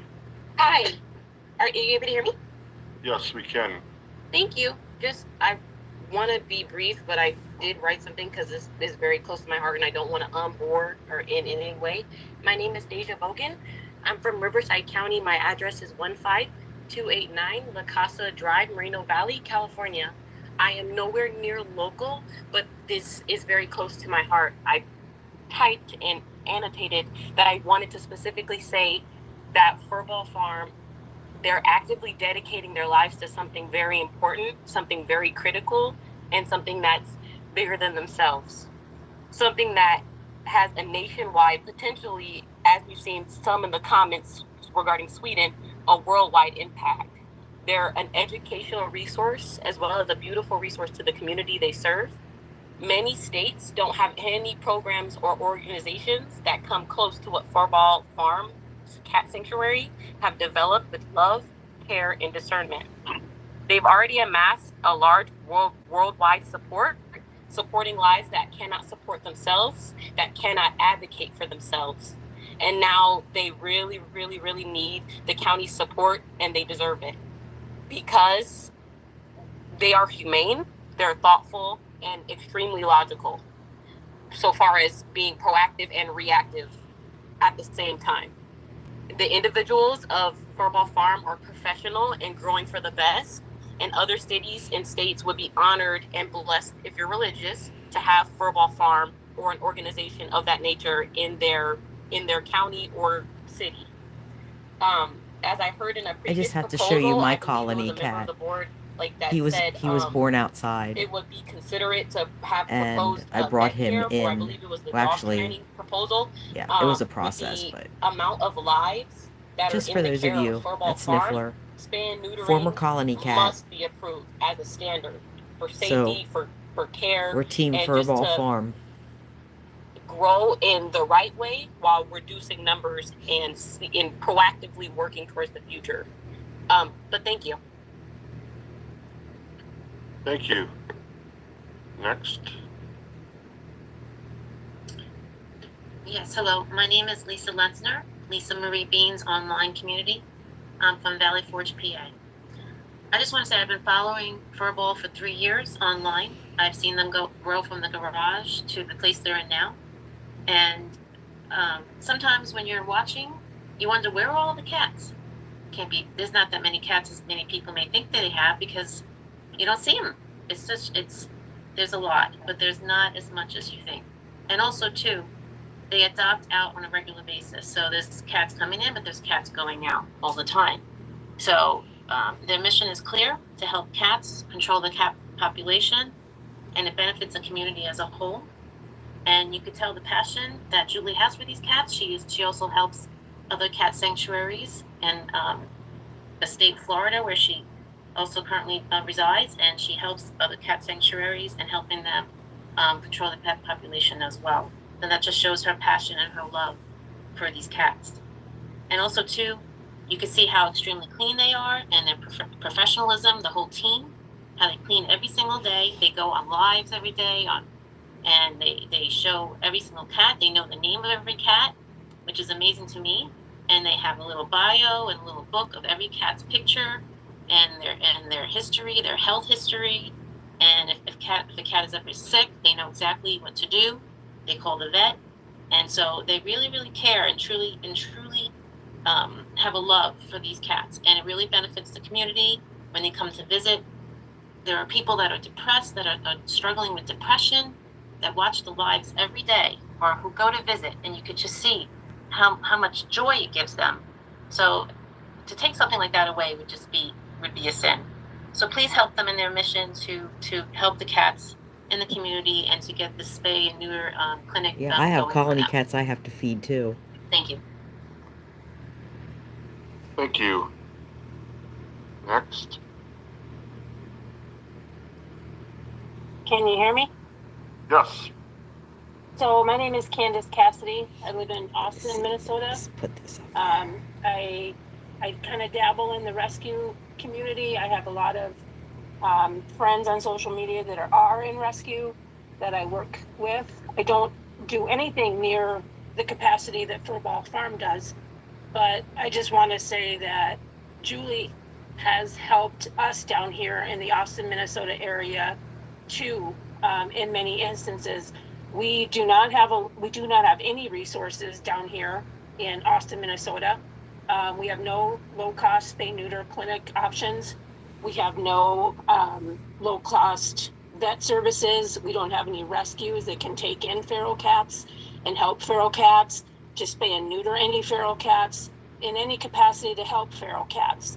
And as you know, cat lover myself, and a person who is dabbling or doing my best, to help in an independent way. Another one of my friends and There's I, a lot we've of done us some trapping down in this area, and that anytime dabble. we've done trapping of, cats that, let's say, were not feral, but we've had to drive them 2.5 hours or 2 hours or better out of Austin to get them into a rescue, to get them help. Julie and Furball Farm has helped not just immensely in the rice community, but she's helped in Malheur County. She helps in various communities in Minnesota. I mean, she's helping the entire state of Minnesota as much as she can. So it's not just your county and your community in Rice County that, is benefiting from Furball Farm. And allowing them to expand their spay-neuter capabilities on their facility is a huge asset to the state of Minnesota, to your community, to our community, to everybody that she's helped. And I really hope that you'll support this. Let them do this spay-neuter clinic on their facility. They've already got the building and the space. Essentially, it's just an added asset and benefit to the cats, to the community. And I know it was touched on, but there's, so many feral cats. There's so many cats in need. It's just absolutely heartbreaking. You don't even know. And when a kitten is 4 months old, a female cat can get pregnant at 4 months old. Yep. So picture that, if you will. These cats can breed at 4 months old. That's 16 weeks of age. So they're ready to breed and start popping out babies very, very young, which is sad, because if you've ever peeled a kitten off of a frozen sidewalk in Minnesota in January that's barely hanging on, or in the middle of the summer seeing a kitten whose eye is ruptured and popped out of its head because it has no proper medical care, it has no antibiotics, nothing to help it. This is the suffering that can be lessened and eliminated if Furball Farm is continued to get their spay neuter clinic going. It's been 3 minutes. Thank you. So thank you. Please let them go through with their clinic. Thanks. Thank you. Any more?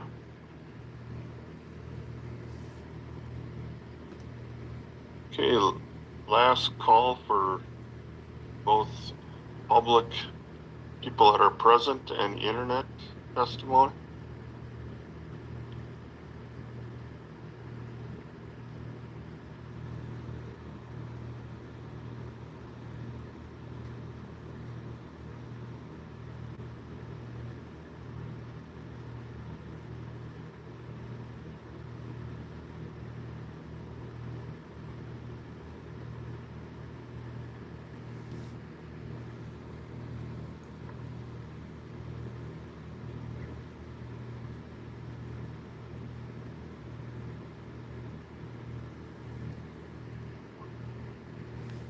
Oh, okay. My name's Todd Stevens. I volunteer at Furball. I grew up here in Furball. I live in Napa Valley right now. One thing I wanted to comment on, because it hasn't really come up, but I see people chatting about it online, is the predators that are around Furball, both coyotes and dogs. I won't comment where the dogs come from, but we do have dogs coming on the property and digging through garbage. And that's one reason pulling some of our farm cats. That's Rogue. He's a friendly stray. He's the one that started it all. I never wanted a cat. He had other ideas. Thank you. Unmuted. Individual online, do you care to comment? Can you hear me okay? Yes. Okay. My name is Debbie Wilson. I live in Prosser, Washington at 19107 South Quail Run. And I am a 25-year law enforcement officer who, I would say over the last couple of years, my profession has seen quite a negative hit. I stumbled upon the Furball Farm Facebook page, and it kind of kept me sane over the last couple of years. I made a trip with a friend of mine down there. We stayed in the Airbnb for 5 days, and I would say that was probably one of the most amazing experiences of my life. Great people, wonderful cats, very clean. We spent the mornings cleaning, loving on the cats. It was more of a therapy visit for me than it was a sanctuary for the cats, but it is a fantastic place. And I hope that you give them what they need. Thank you. Thank you. There is one more.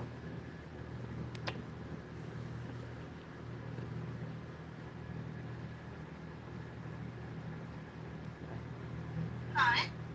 Are you able to hear me? Yes, we are. My name is Julian Moraes. I actually don't even live in the US. I live in Australia. Would you need my full address? No, that's fine. We'll believe you. I just wanted to let you know how far and wide Furball has touched everybody's hearts and what they do for the cats. And sorry, my internet signal isn't so great at the moment. They're just a wonderful sanctuary, and they definitely on my bucket list one day when I visit the States. They're just an amazing place. He supports Furball Farms that too. out there. And there are quite a few people who follow their lives from Australia. So thank you to them for what they do. Hey, thank you for commenting.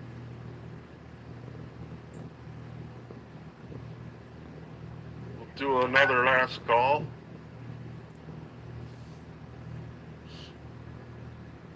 Hello, can you hear me? Yes, go ahead. Okay, I know everybody I've been on the phone for probably over 2 hours, so I appreciate all of you on the Planning Commission for spending so much time and listening to comment. I'm calling from Florida. I found Furball Farm through the YouTube social media a few months ago. I'm a lifelong cat lover. I've taken in abandoned cats over the years in Florida. There's no room at any rescues or shelters for cats, so I commend Furball Farm Cat Sanctuary for what they're doing. I think it's amazing that they're willing to put in the finances and the time and the compassion to take care of cats. What everybody has said, I echo. They need that service to spay and neuter cats. It's a worldwide problem, and I really hope that people on the commission will approve their clinic. Thank you for your time. Thank you. Are you still online? Could you please state your name for the record, please? Yes, my name is Helene O'Connell, and I'm from Naples, Florida. If anybody is a Vikings fan, my cousin is actually a head coach of the Vikings, Kevin O'Connell, and Furball Farm is on my bucket list to come out and visit and also go see the Vikings. Oh. Hey, thank you. Thank you. Mm-hmm. That's the most excited I heard Grumpy Man all night. I'm not even going to say last call. Can you hear me? Hello? Oh, there is. Hello? Yes, go ahead. Okay. Hi, my name is Lillian. I live in Kissimmee, Florida. And when Todd mentioned about coyotes, they know their cats. And we know their cats, and we love those cats, whether we see them in person, whether we see them online. I had the opportunity to go visit them, and these cats and the volunteers are absolutely amazing. Not only do they help these cats, they save their lives. And the cat that I want to mention is Chase, which was bitten by a coyote, and he was a feral cat. And they've saved the life of comments. this cat. Imagine all the other cats that they have the opportunity to help and save and show their love for all these cats. So I just want to say that it's a wonderful place.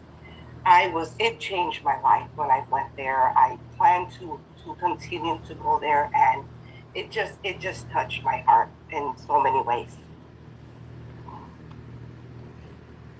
Thank you.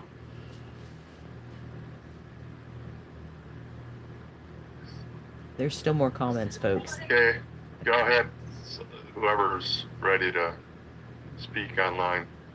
I will, if y'all can hear me.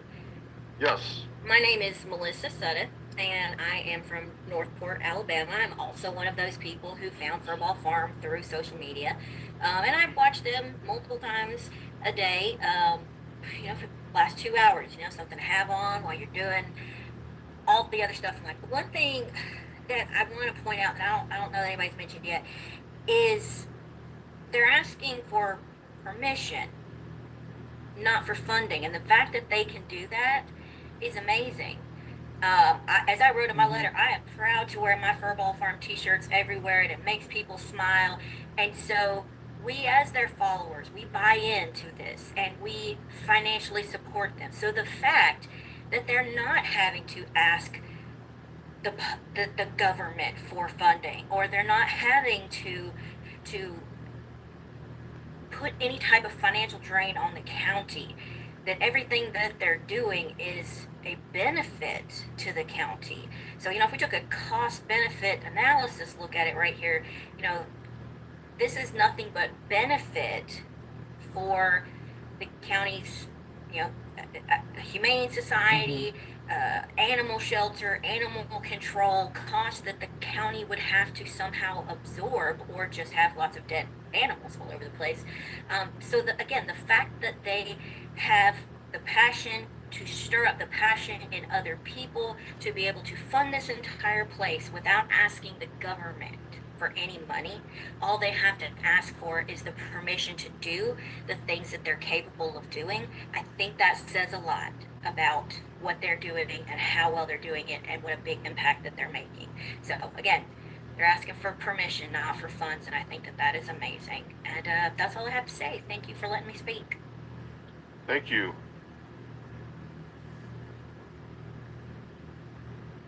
Is there anybody?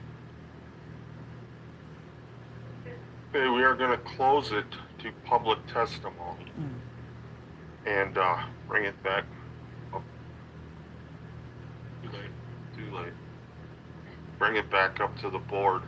So I have a few questions, and I don't know if anybody's filed some questions for the applicant with all this. You three or whoever want to come back up, please.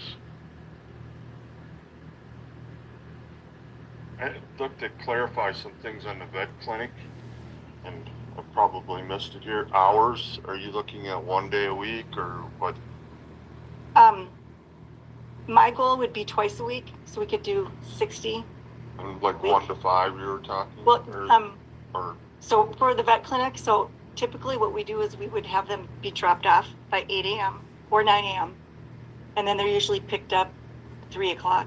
And it's a drop off. They fill out the paperwork. It's a drop off, go, and then pick up. that evening again? Or Same day. Okay. And again, I just want to stress the fact that our goal is to help the farmers. We're not talking 1 cat per vehicle. History shows us people have 20 and we can't accommodate. So we're not going to do the 1 cat per car because they can go save up their money and go to a normal vet. That's not what we're here for. Okay. Volunteers, obviously have a ton of them. What are their typical hours? So I'm glad you touched on that. So we have probably, counting those people that are in group homes that come help, I think we've got over 100. Here's the deal. The full-time, the teammates that we count as volunteers, generally they come 1 day a week. A lot of them will come from 9 a.m. and leave after lunch. We all ask Chris what's for lunch every single day. They eat, they go home. There are some volunteers that drive an hour or more. They're going to stay longer. They're going to get there at 9 and they're going to leave at 3 or 4. But volunteer hours are basically from 9 to 9. Locals, we call it closing. And so closing is generally, if you're a closer, you're usually there from 6 to 9:30 or 10. And that's 7 days a week. Okay. So. Is there a lot of them that are there till 10 or? We usually have 2 or 3. And like when I say 2, it's usually, it could be a mother and a daughter, mother and a son. Okay. And Julie, correct me if I'm wrong, there's maybe 10 there in the morning, 10, we don't 10 have people, 10 bodies. 10, right, That's our perfect, yep. 10 is perfect.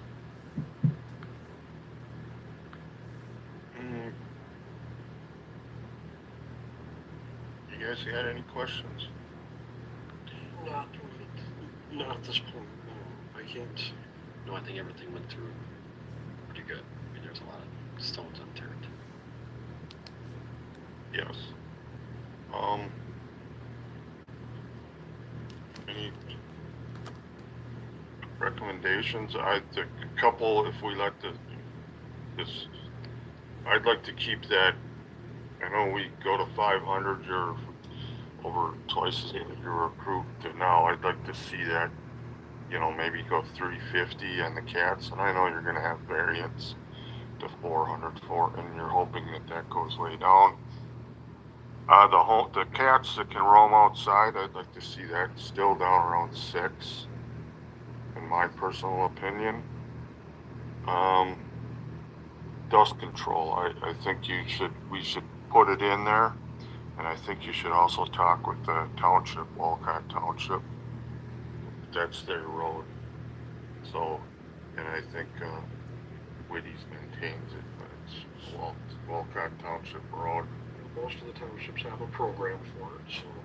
Yeah, yeah.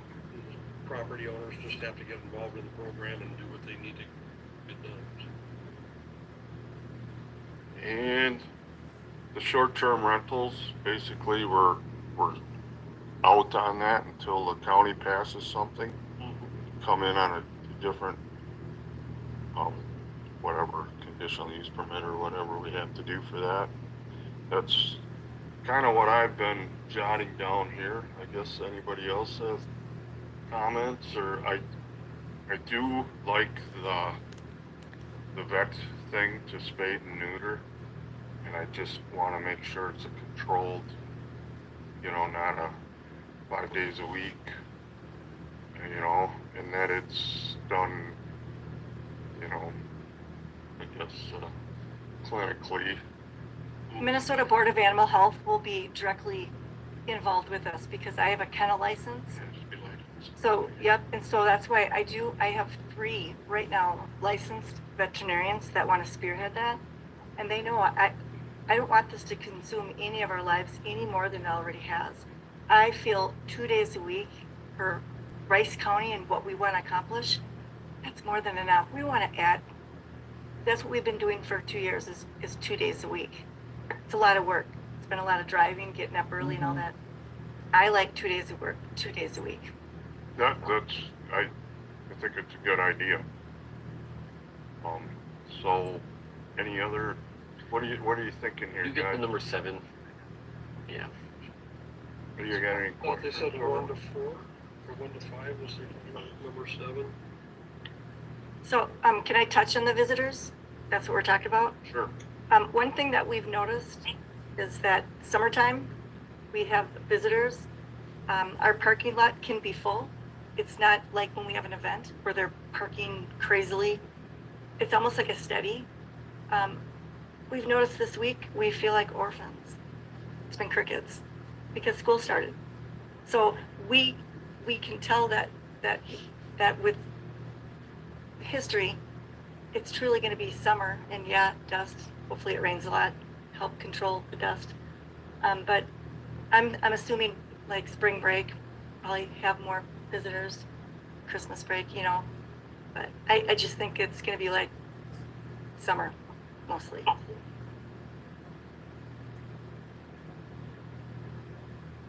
Any other questions of the applicants? Okay, thank you. Thank you. Thank you.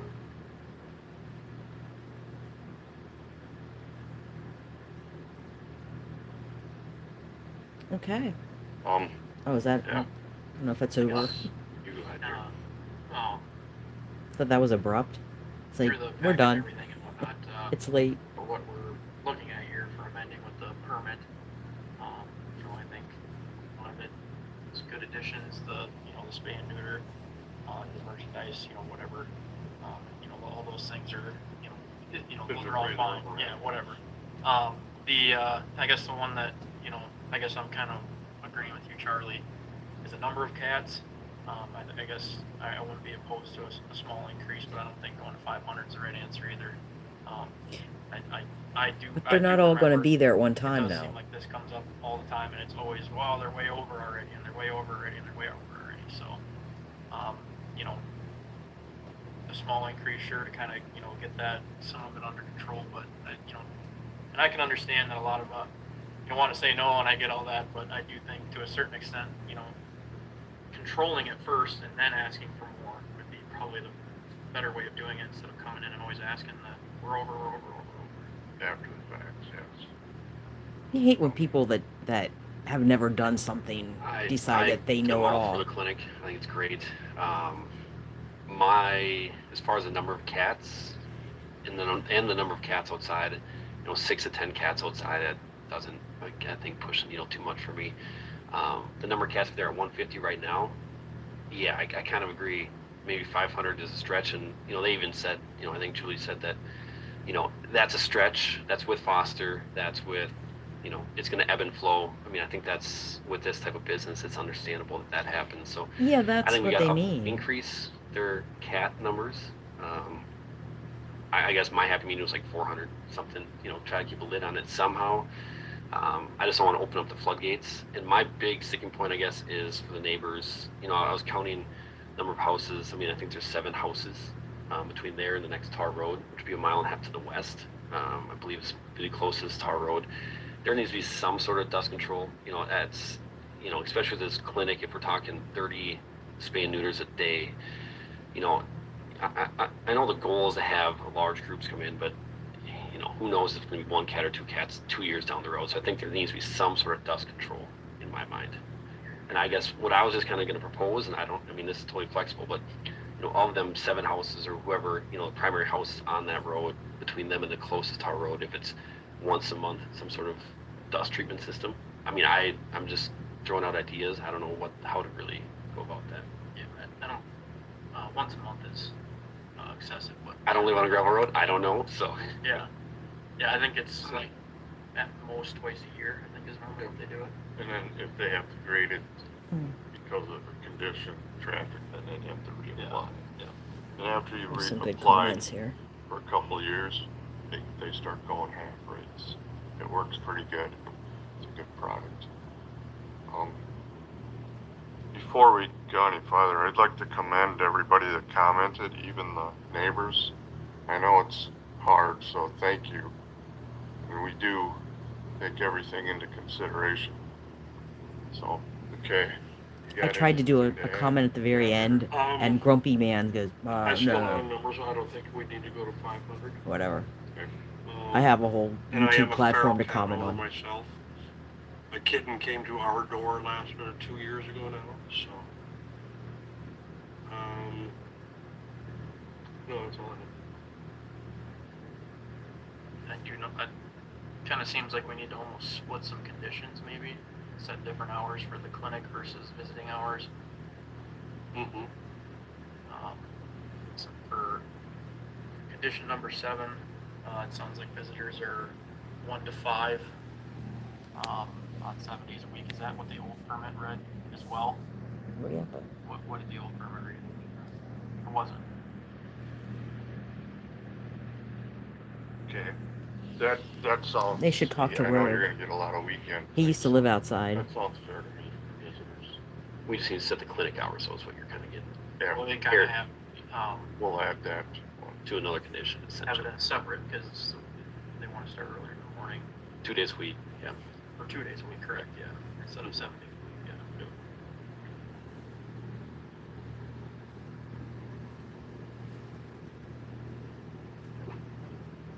And then I think number 3. Trent's got some over there. Oh, sure. So with condition 7, what I had written down here, would just say it'd be between the hours of 1 p.m. and 5 p.m.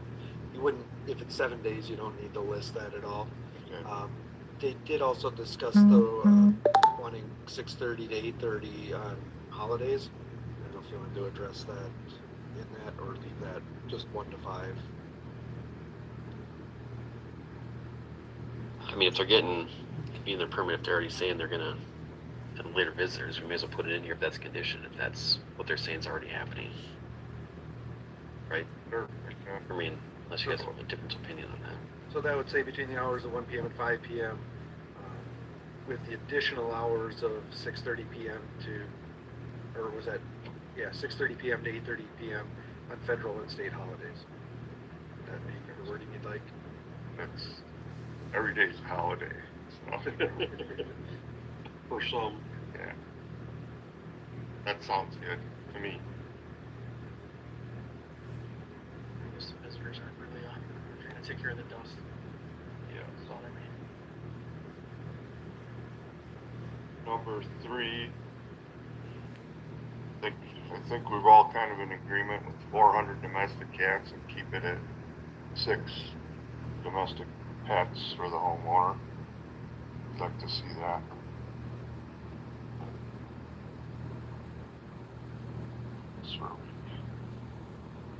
The door was the only other thing we had discussion. domestic cat farm, isn't it? Go for the cat door. Yeah. That was the farm cats. Yeah, 6. It's supposed to be the 6. Farm cats shouldn't count as domestic cats because they're not indoor. There's special events. One special event. I forgot the hours. It's usually over 1 to 6 and 1 to 5. They said That's it.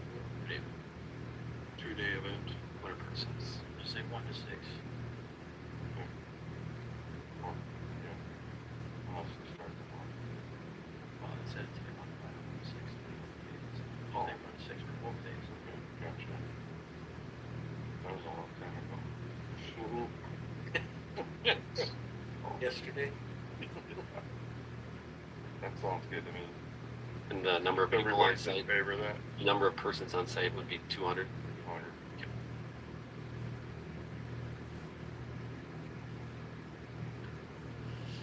Okay, next page. That's a good question. Yes.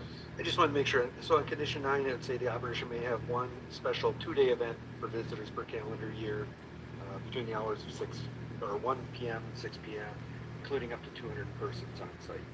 Yep. Yeah, okay. And then you talk about condition 6, that's the one with the building and enclosures not have. That was added from the discussion during the last conditional use permit. There was quite a bit of concern about outdoor feeding. And feeding inside a cat door, that's still kind of outdoor feeding. So that's why I had that in the discussion. If you want that eliminated, I can cross that out. That's not an issue.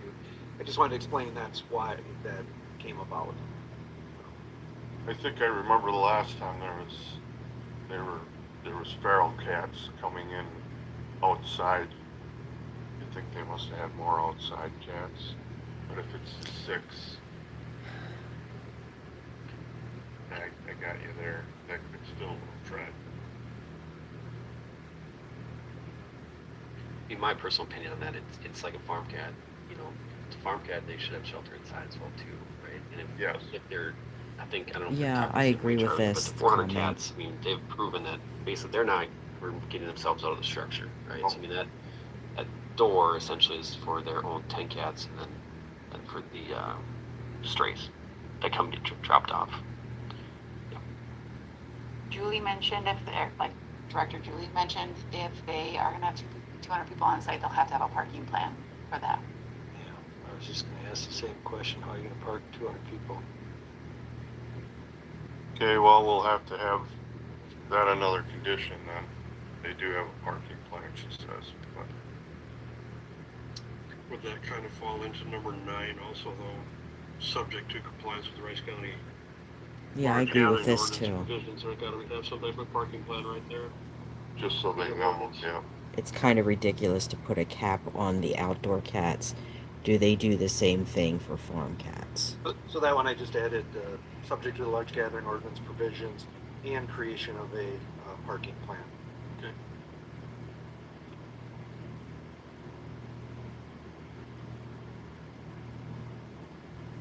Next page of the conditions, please. Or, One other that so we eliminated condition 6. Condition 5 also has the no cats outside, so we'd be eliminating that. Would you keep the other items there? Mainly, it'd probably be best just to eliminate 5 if you. Well, does that open up the door though too? And you want to just eliminate the including pets part?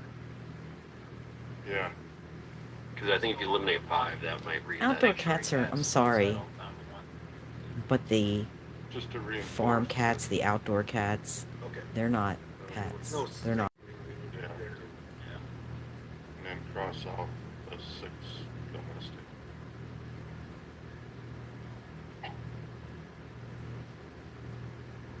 That's true.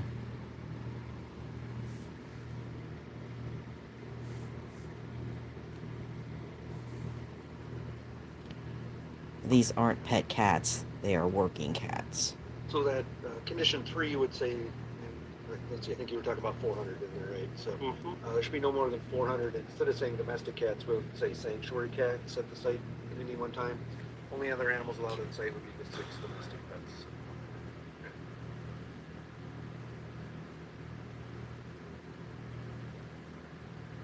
And then 5 would just say no sanctuary cats, and including pets would be removed from that condition. Yep.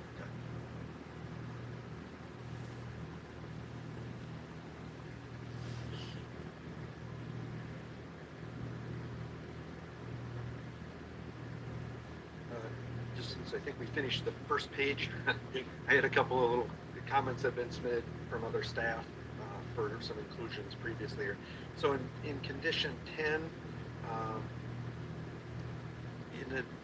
in addition to their decommissioning closure plan, adding that this plan is also to identify proposed relocation sites. So in addition to having the plan put together, it's specifically saying where would that plan lead to? What is the proposal to? So that addition to that.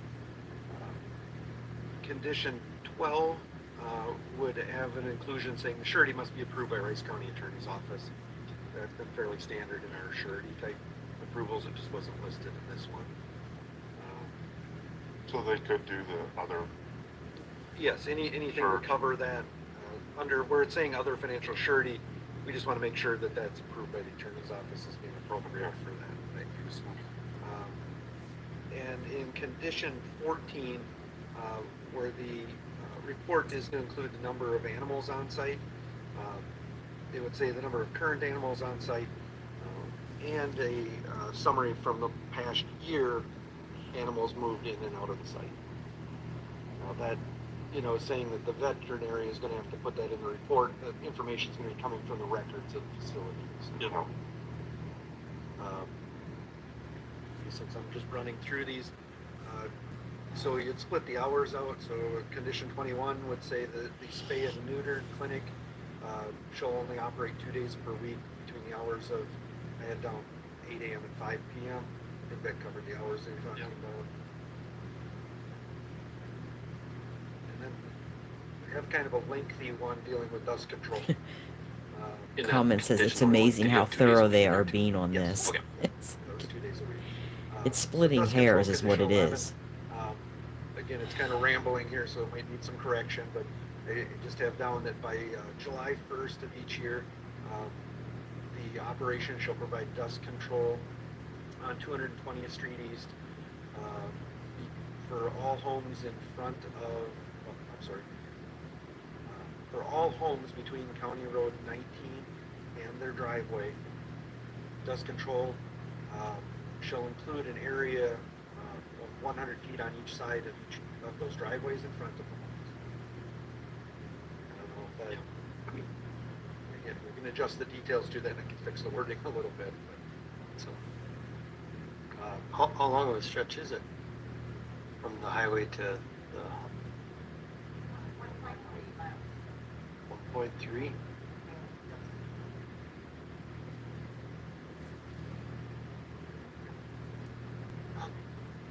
It's already there, they would only have to pick up the maybe in front of their own facility. Well, I think it's, yeah, I think it's more thing over the top. I can't believe they're still going this long. I mean, I'm on the East Coast, and this started at 7. Oh, geez, and it's now 11 o'clock. I have colony cats to feed myself. They have to do all this. The golf club Keystone Road has to do that. So that's 4 hours. Wow. It's typical 100 feet before and after for people in our neighborhood doing it, paying for it. And this live is almost 2 hours already. Referring to the whole stretch, aren't you? No, you said just in front of ours. But we were Johnny, correct. For 1.3 miles. You're saying there's just a well, the complaint is the road is falling apart, which I know, understand that there are a lot of roads do, but I can tell you this, the dust control will firm up the road, and just like you had mentioned, Charlie, if you keep doing it year after year, you actually will go down on your, and because the road holds together. You don't get the washboarding, you know, so, and I can testify to that. We have Chester Avenue that we've done a 1.25 miles just by all the neighbors getting in together and doing it, the whole thing, for 1.25 miles. So, makes a big difference, you know, so, and I'm sure they're not creating all the traffic, but they are, along with the conditional use permit here. Yeah. Ways, places on the country zone homes. Change the whole stretch then. I think we should explore that. Just for a one-time application. Isn't there, the strawberry field is past them? Do they apply? They get a lot of traffic also, don't they? It's a self-pick, right? I don't know.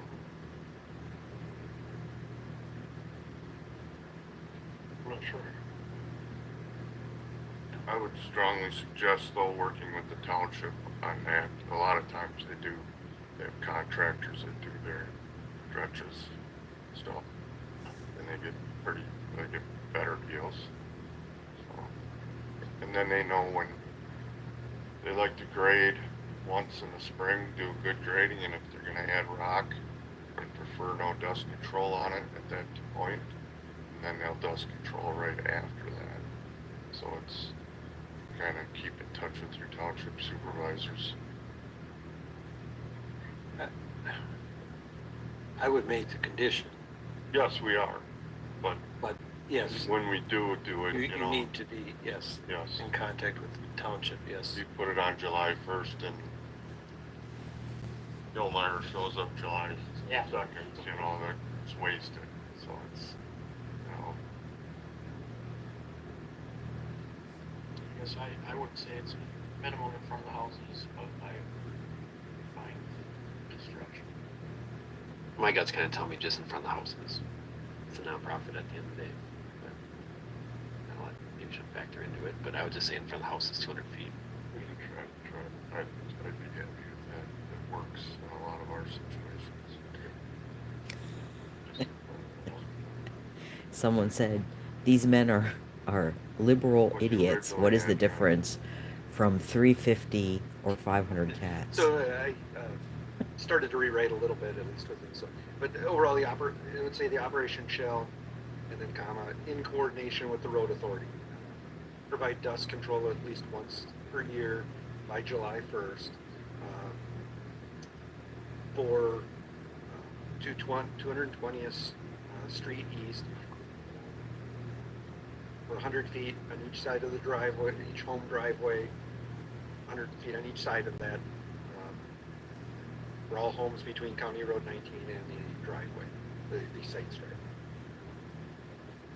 So I don't have to repeat that again. And hopefully they were written down. Sounds like what we were, I think so. I think so, yeah. Sounds.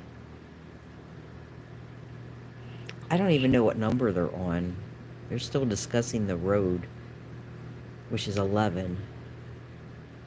If that's the minimum, that's fine, you know, but maybe they ought to talk to all the neighbors. If the neighbors are paying for their own now, then why not to get together and do the whole stretch? We'll just, you know, coordinate it. We'll go up. I mean, and that doesn't have to be in the condition. I'm not asking you to rewrite the condition. But if you're requiring that, you're requiring them to pay for that, why? yeah, maybe they'll do another stretch. Yeah. 100 feet. Yeah, so that they could work out, but the minimum condition, why? Understand it.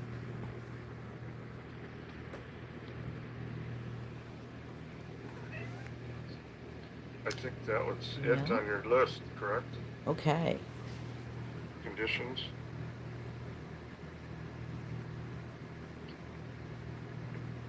I can just entertain a motion for approval to This is Garrett. I move to recommend approval with the amended 20 conditions. 21. 21 conditions. Jeez, come on, who's running the computer? This is Ken, I'll second that motion. Okay, we have a motion and a second for approval with the 21 conditions. We'll go through roll call. Approval. Garrett, Garrett approves. Matt, Matt approves. Ken, Ken approves. and I, Charlie, approve.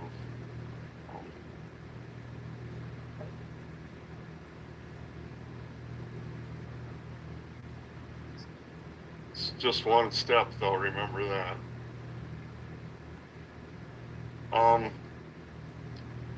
There's no other items on the agenda. They approved. They approved at this level. This is Garrett. I move to adjourn. This is Matt, I'll second. No motion and a second for adjournment. Go through roll call. Garrett, Garrett approves. Matt, Matt approves. Ken, Ken approves. I, Charlie, approve. Meeting adjourned. Woohoo! Recording. Okay, let me X out of this. There we go. Well, I don't know who you are that hung in for 2 hours, but I want to thank you so much for doing that. That was very interesting, I think. It had its slow moments, but the comments were really interesting. The only thing that, and I did try to comment at the very end, but they had a cutoff, so I missed it, which is okay because, like I said, I wanted to stand back and let the people that actually are in that community speak first, and then if other people were speaking, I would have joined in. All I really wanted to say is I just wanted to look at it from the perspective of, someone that I'm on disability, I'm on a fixed income, I'm living in poverty right now. I have, mental health issues, disability. So I'm one of the people that Julie's talking about. Those people that have that financial barrier to getting the cat spayed and neutered, but want to do their part. So that's what I would have said, is just more emphasizing that we need to support the people in order to support the animals, in this case, the cats. So that's, basically what I was going to say. I think overall it was pretty interesting. It was long. I'm not going to lie, because I sat down here at 7:00. So I sat through the first meeting, the zoning or whatever that was, and then took the break, fed the cats, or fed my indoor cats, then came back for round 2. And I shouldn't have even stopped the stream, because the third item, I don't know, they didn't show up or something, so they skipped to Furball Farm. But it looks like at this level, now they did say there's another step or two. I'm not sure what all that entails, but they at least have approved it at this level. So all of the support, I don't know how many of you, sent in your own comments or, have been watching this epic saga, but I think, it's a good result for them. I really truly think that this kind of what they're trying to do here could be a model for other communities across the country, because I don't really know of any place that has anything like this. I mean, off the top of my head, and I know a lot of rescue groups and people involved in TNR and trapping and so, and I've never heard of anything like this. I mean, there are spay and neuter clinics, but not what I would imagine would be like what Furball Farms is trying to do on that kind of scale, which is pretty cool.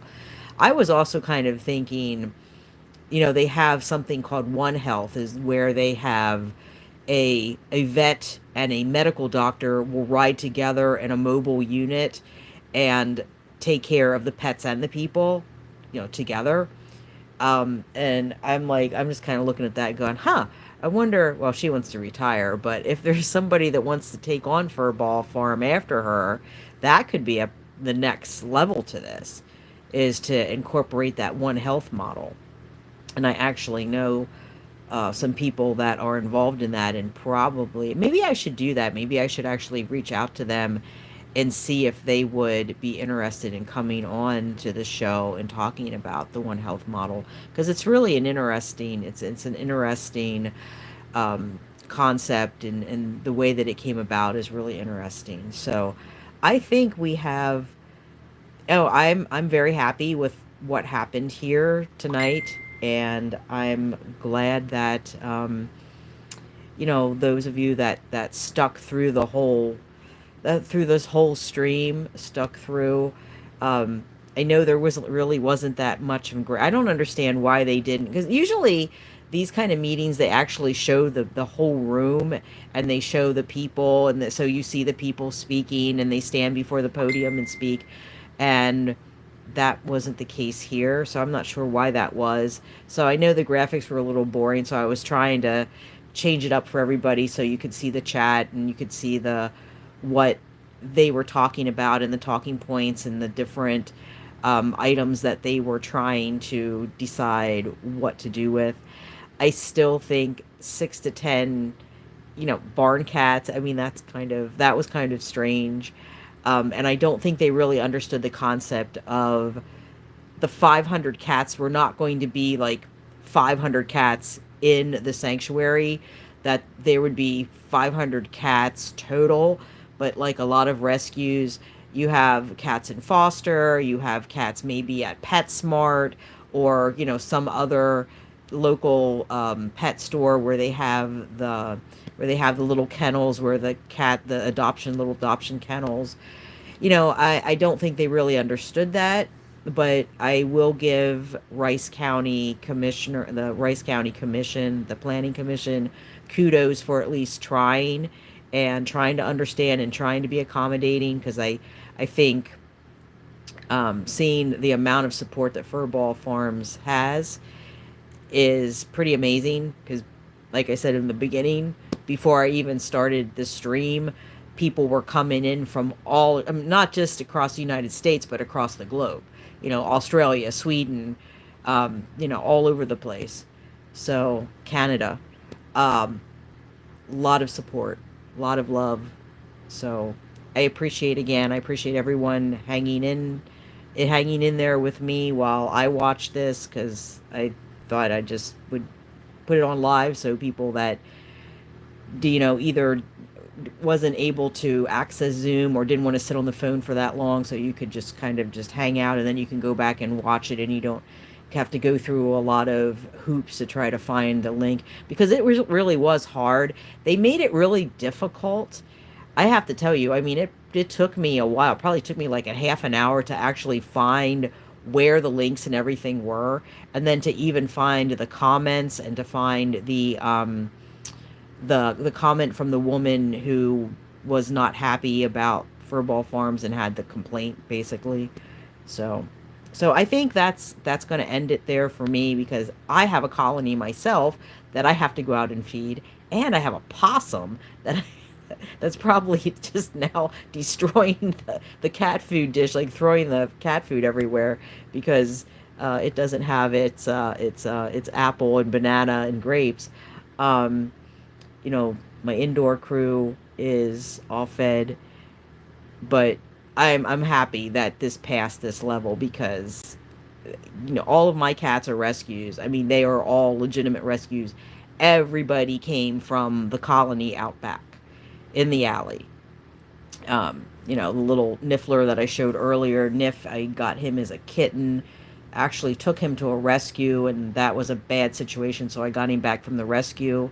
Rogue was a stray that was probably an indoor-outdoor cat. That's the best that I can figure from his behavior. So, he came, I mean, all of them, literally. Nobody, I didn't go to a rescue. I didn't go, nobody was adopted, like, formally through an SPCA or anything like that. Everybody literally came from the colony behind my apartment. So, I definitely can support what they're doing. And like I said, I don't always agree with all of the methods that they have of working with the cats, but that's just me. I just have, It's no shade to Furball Farm. They're doing a great job. They're doing more than a great job. Um, and like I said, you can have a difference of opinion, but still wholeheartedly support an organization's mission, which I do. So I'm going to leave it all there. I'm going to leave it at that because it's late. I'm ready to get going with the outdoor cats, and I know for a lot of you, you may have work or something in the morning, and depending where you are, it could be really late, even later than it is here. So thank you everyone for hanging in there, watching. You can always go back and rewatch if you didn't come in from the beginning. If you wouldn't mind, as you go out, hit the like button, notification. If you'd care to subscribe, that would be cool too, because I'm trying to grow the channel, do a lot more of these animal welfare kind of videos.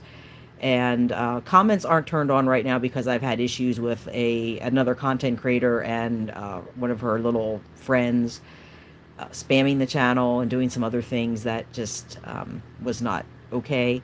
So hopefully comments will come back on, and at some point comments will come back on because I miss the interaction too. It's kind of boring to sit here and talk to myself. So all that being said, I want to thank everyone for hanging with me. I hope you feel satisfied that it looks like it's working out for Furball Farm. Hopefully, they'll pass through. I don't know how many more levels they have to go through or how much more procedure they have to go through, but hopefully all of that will go smoothly and they will get that spay and neuter clinic approved 100%. So thank you everyone, no matter where you are in the world. Good morning, good night, good afternoon. But I will see you all later. So goodbye for meow.